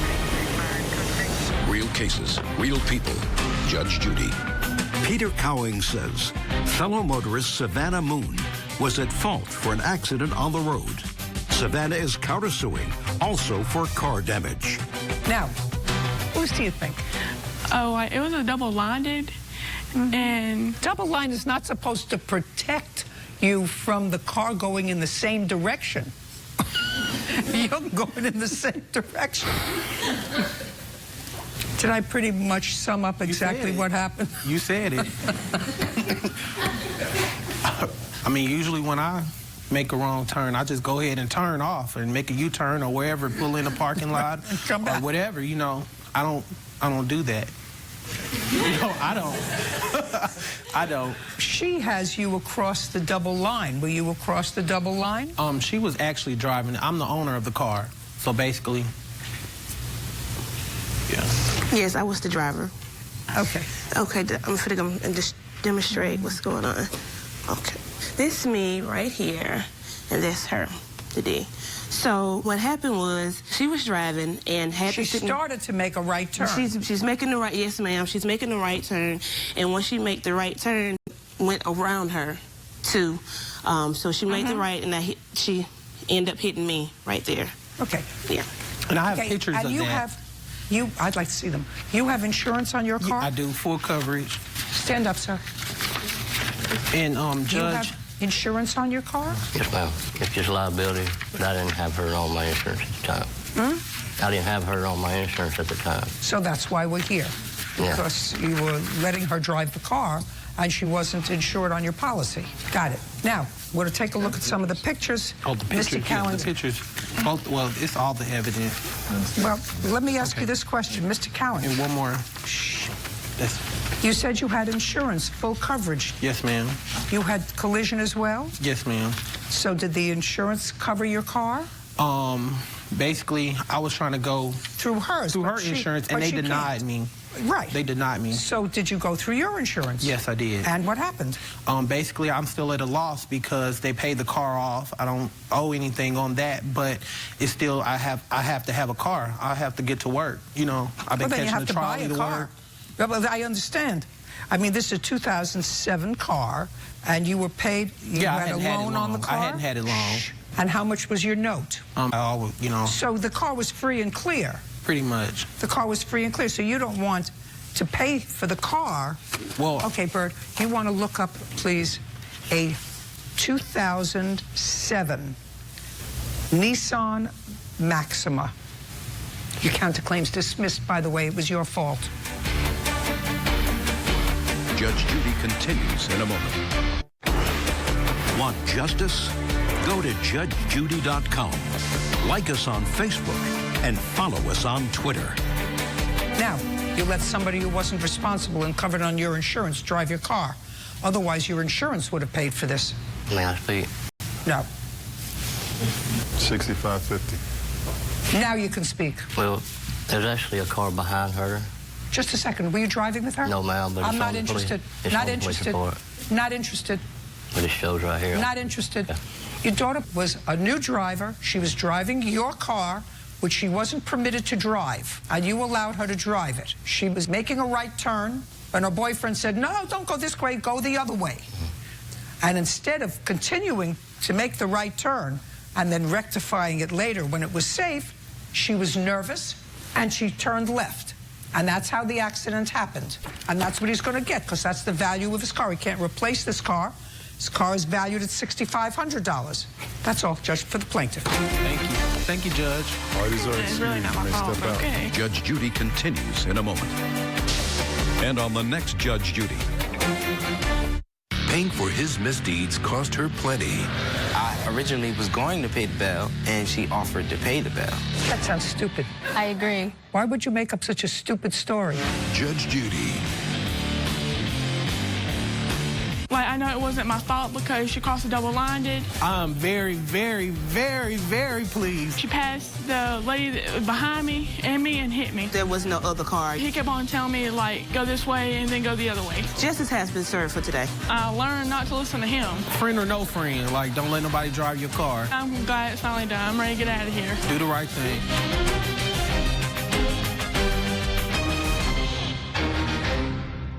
She showed me the car, saying that it had no problems with the car. This buyer's looking for a refund. Your complaint said the car was sold to you with a 30-day warranty. You want to show me where, in writing, there was a warranty signed by both of you?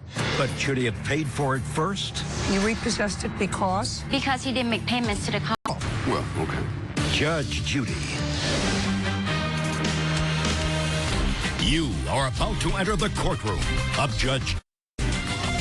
This is Judge Judy. Daryl Woods is suing car dealership owner Stacy Vaughn for illegally repossessing a Mercedes he purchased from her. Order. All rise. This case number 53 on the calendar, no matter Woods versus Vaughn. Thank you. You're welcome, Judge. Parties have been sworn in. You may be seated. Mr. Woods, you purchased a car from the defendant. Do you work for a company or is this your own company? It's my own company, Your Honor. Is it a shop? Is it a lot? It's a dealership. What kind of dealership? It's a used car dealership. What kind of car did you purchase, Mr. Woods? 2002 E320 Mercedes-Benz, silver. For how much? At the time, it was $3,999. And do you have a contract of sale? Yes. May I see it, please?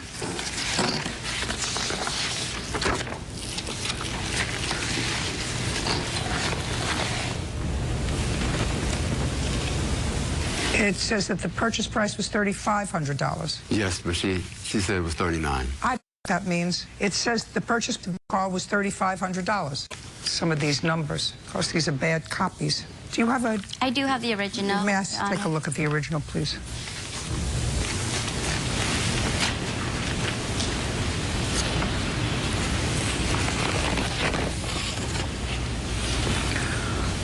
The down payment that you gave her was $1,000, and you were supposed to make regular payments, and this was on November 23rd of 2015. Yes, ma'am. Okay. And you signed this contract, and she signed this contract? Yes, ma'am. Okay, fine. Now I have the original contract. And so you gave her $1,000, and I was supposed to make the payments, as I did. I made 2 payments on the car. How much were the payments, and when did you make them? The payments was $362, I believe. You have the contract there? You made one on December 23rd, and when did you make the next one? I believe the next one was in January. I have my text messages here. We have extensive text messages that we've been doing back and forth. Just a second. All I want to know is when was the next payment? It was in January, I believe. Is that correct, Ms. Vaughn? No, it's not correct, because he made only one payment, and I have the receipt for it as well. No, I made 2, Your Honor. I made one to her as well as I made one to her father as well. And it states in my text messages the times and dates that I made them. Well, do you have a copy of the payments in cash? Because she's a local dealer, and that's how we made payments to her. Did you get a receipt for the first payments? Because I see the first payment was made on December 23rd. Yes, I did get a receipt, but when she repoed the car, the receipts were in the glove compartment, ma'am. Okay. Now, on what date did she repossess the car? I repossessed the car on February the 15th of 2016, Your Honor. You repossessed it because? Because he didn't make payments to the car. He only made one payment, so he didn't make January and he didn't make February. He made only December payment, and he was late because his payment was due on the 23rd, and he paid on the 26th. Okay, but according to you, he did not pay January and February. He has no proof that he paid in January, and certainly no proof that you paid in February. Other than the text messages that we went back and forth. Well, let me see. Where she acknowledges you made the payment in January? I was on my way from work. Just a second. Let me see. Go ahead.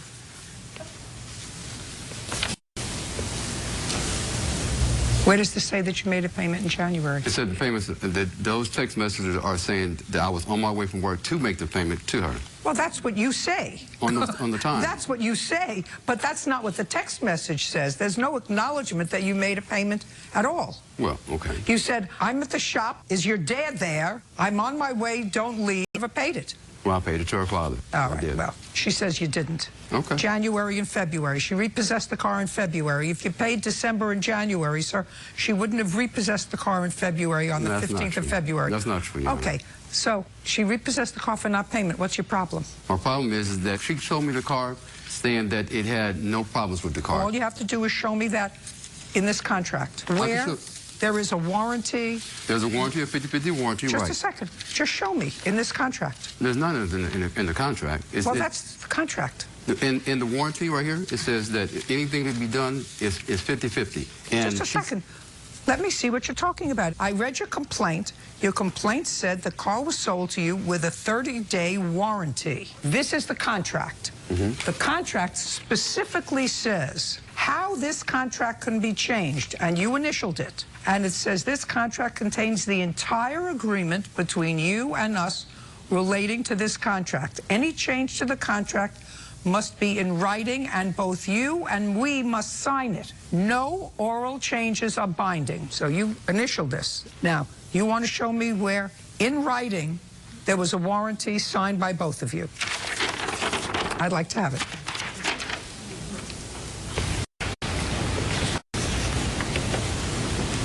This you saw in the window? No, ma'am. That's part of the documents when she gave me the car, sold me the car, ma'am. That is part of the documents, ma'am. You can say it's part of the documents all you like. This is the four corners of your contract with her. This is what you signed. This is what she signed. Yes. She signed the card saying that it had no problems with the emissions, which is being able to get it registered and get smog. And she said the check engine light, she told me with the check engine light on, that all I needed to do was take it to the Mercedes dealership and have it reset. When I took it to the Mercedes dealership, they said, no, sir, you cannot get that car reset. It has problems with the car. You have to have $3,500 worth of stuff that needs to be done on this car for it to be able to be registered. Then went back to her and let her know that this needed to be done. She says, okay, I'm going to have my father give a sensor to the car so we can get it done. I said, well, why would it need to be a sensor? If you told me it was already taken care of. Well, obviously, she went to a used car to get the parts, and it didn't work correctly. So when I went back to the dealerships, they said, sir, this car has not been even registered for the last... Sir, you have no case. This is the contract that you signed with the dealership. Anything that is not within the confines of this, in the same form... That is her writing, ma'am. No, the warranty is her writing. That's what she gave me. You're not paying attention. You're focused on what you want to tell me, and what I'm telling you is you signed a document. The only thing that's signed, you shouldn't have signed it unless you read it, that says the only way that this contract can be modified is in writing and signed by both you and the dealership. Do you want to read what it says? No, ma'am. Okay. I don't care whether she handed this to you, sir. I don't care whether she said... She signed it. Ask her, did she sign it? Ask her, did she agree? Ask her, did she say that? I'm not going to ask her at all. What I'm telling you is, when you buy a used car, most often you buy it as is. If you want to write something different in the contract, you can. And if you wanted to have a 30-day warranty that she was agreeing to, all you had to do was put it on the contract. And then she signs it and you sign it. And if she says, I will take care of the emissions, all you have to do is put it in the contract. That's why we don't take photographs of things that are not signed. And we don't take what we call parole evidence, which is evidence that is oral evidence when there is a written contract. This is the only contract that binds your agreement with the dealership. The only one. Anything else only driven to the Piggly Wiggly by a 90-year-old grandmother 2 days a week for the 20 years that she has it, and it has no mileage on it. And it turns out it was being driven by 16 teenagers over a course of a dozen years, and there were 300 miles on it, and the mileage was turned back. Puffing. Judge Judy continues in a moment. Show me in there where you get a repossession fee, and show me where you get a key fee. Give her her contract, please. Just make a circle on it. It's not stated on the contract. If it's not stated on the contract, it doesn't exist.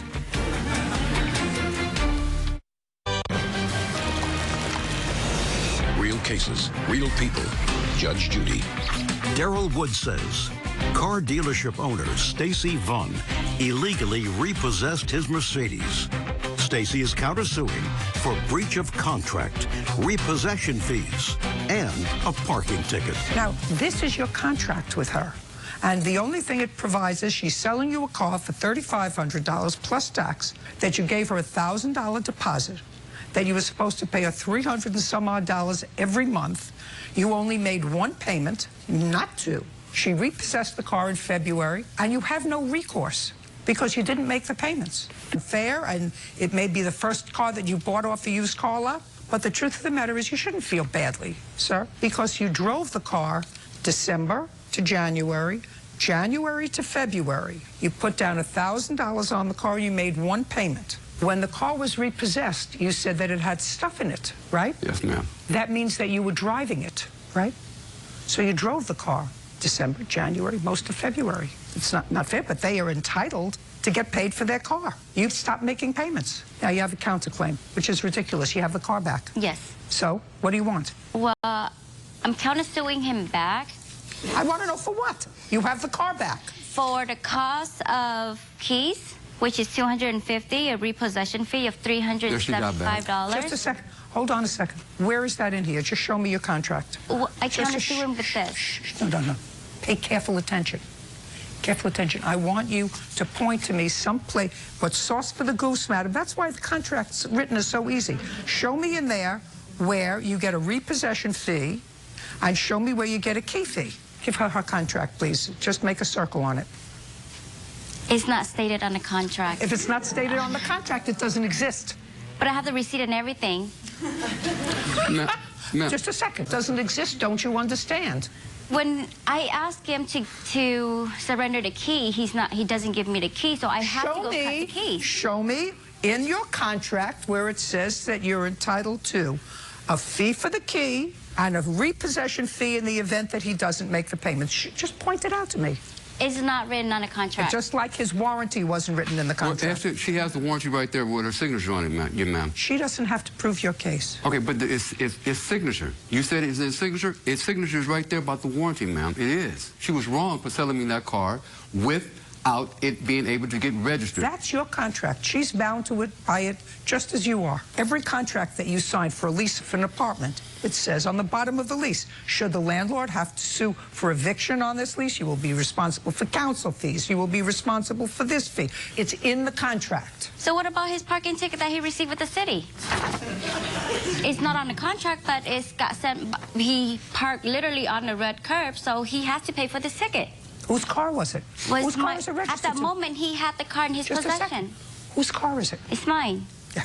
I want you to understand, I have zero sympathy for you. Zero.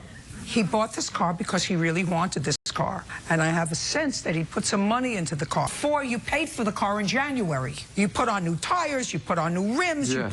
you put on fancy stuff that made it look prettier, but you didn't pay for it. I had to put the tires and rims, Your Honor, because I had a flat tire on the freeway. She didn't even have a spare tire in there. She didn't have a spare tire. How many tires did you buy? About 4. How many rims did you buy? 4. Well, and how much did you spend on the rims? 1,000. Yeah. We're done here, Mr. Woods. Your case is dismissed. So is your counterclaim. Okay. Parties are excused. You may step out. Very frustrated. I'm just disappointed. We agreed that she was supposed to give me a new car because of the issues that we was having on the car. I was going to give him another car as long as he was updated with his payment. Make sure that you understand and read your contract. I'm glad that he's gone. And now, the next case. All parties in the matter of Kelly versus Sporeline.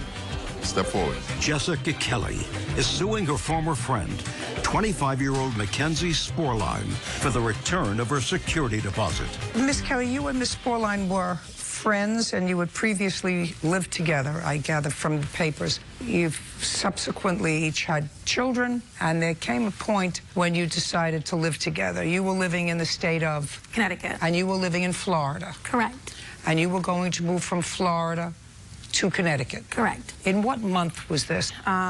Originally, she wasn't going to be staying for more than 2 weeks at my house. It was a one-bedroom apartment I shared with my 4-year-old. Workout that she planned. I then realized it was either facing eviction or, because it was breaking my lease, 1 bedroom, 4 people.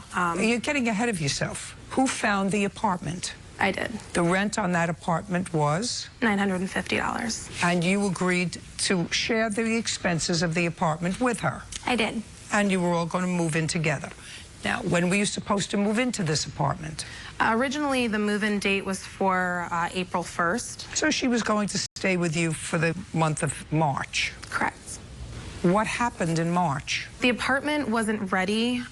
It was just a tentative move-in date, and the old tenant wasn't ready to move out, so we were... Well, you either have a lease or you don't have a lease. We had not signed a lease yet. We just put a security deposit down for it. You can't put down a security deposit without a writing. It was to hold the apartment for us. Do you have a receipt for that? I do. I'd like to see it. This is a copy of my check that I wrote to them. Do you know if the tenants are still in the apartment? They are not. When did they move out? They moved out shortly before May 1st. So they were a month delayed in moving out? Correct. Are you in that apartment now? Not really. Are you going to live in this apartment? I can't unless I figure out what's going on here.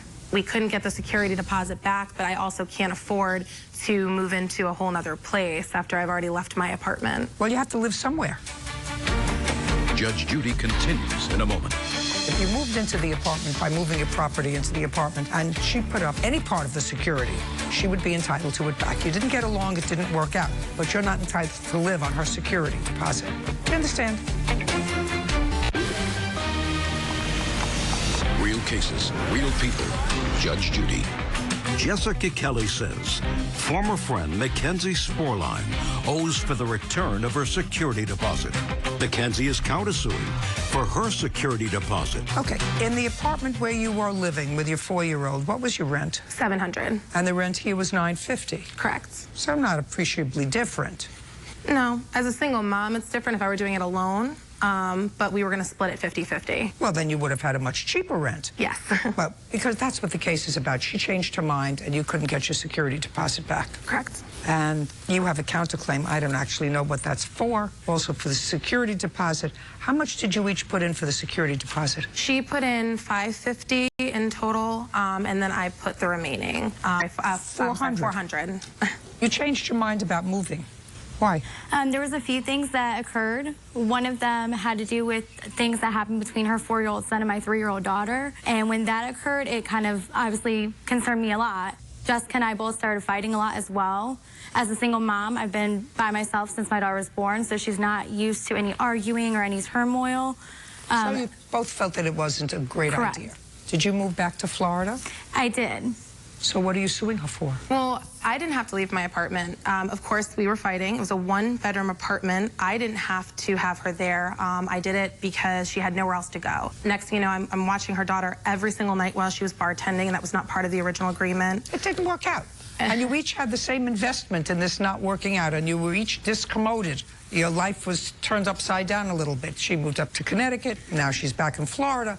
You lost your apartment because you gave them notice, because these other people didn't take care of their business appropriately, so that you were delayed in moving into the apartment. I think it's a wash. Judge Judy continues in a moment. Want justice? Go to judgejudy.com. Like us on Facebook and follow us on Twitter. She's stated that she's moved her belongings into the apartment, so now has taken possession of the apartment. So that's why I'm here, because I feel like you're using my security deposit to move into this apartment. That's a different story. I have not officially moved in. I didn't say officially. If I call the landlord, which is a very easy thing to do, is the landlord going to tell me that you've moved property into the apartment? I have moved some property. Yeah, then she gets her $550 back. Anything else? Anything else? No. Good. If you had not moved into the apartment, that's one thing. But if you moved into the apartment by moving your property into the apartment, and she put up any part of the security, she would be entitled to it back. You didn't get along, it didn't work out, but you're not entitled to live on her security deposit. Do you understand? As well, she's not entitled to just... I have a proof where she told me she was coming back to Florida to keep the apartment. Yeah. She Judgment told on me... the counterclaim for $550. We're done. Excuse me, step out. Judge Judy continues in a moment. And on the next Judge Judy. A brawl at the barbershop. He came up behind me and put a straight razor to my neck. He pulls a gun out his boot, shoots a shot. People scatter everywhere. You got a lot of stories. I'm not sure I believe you. Next Judge Judy. I feel like if somebody needs to be held responsible for uprooting a mother and her child. I think she's just disappointed. I realized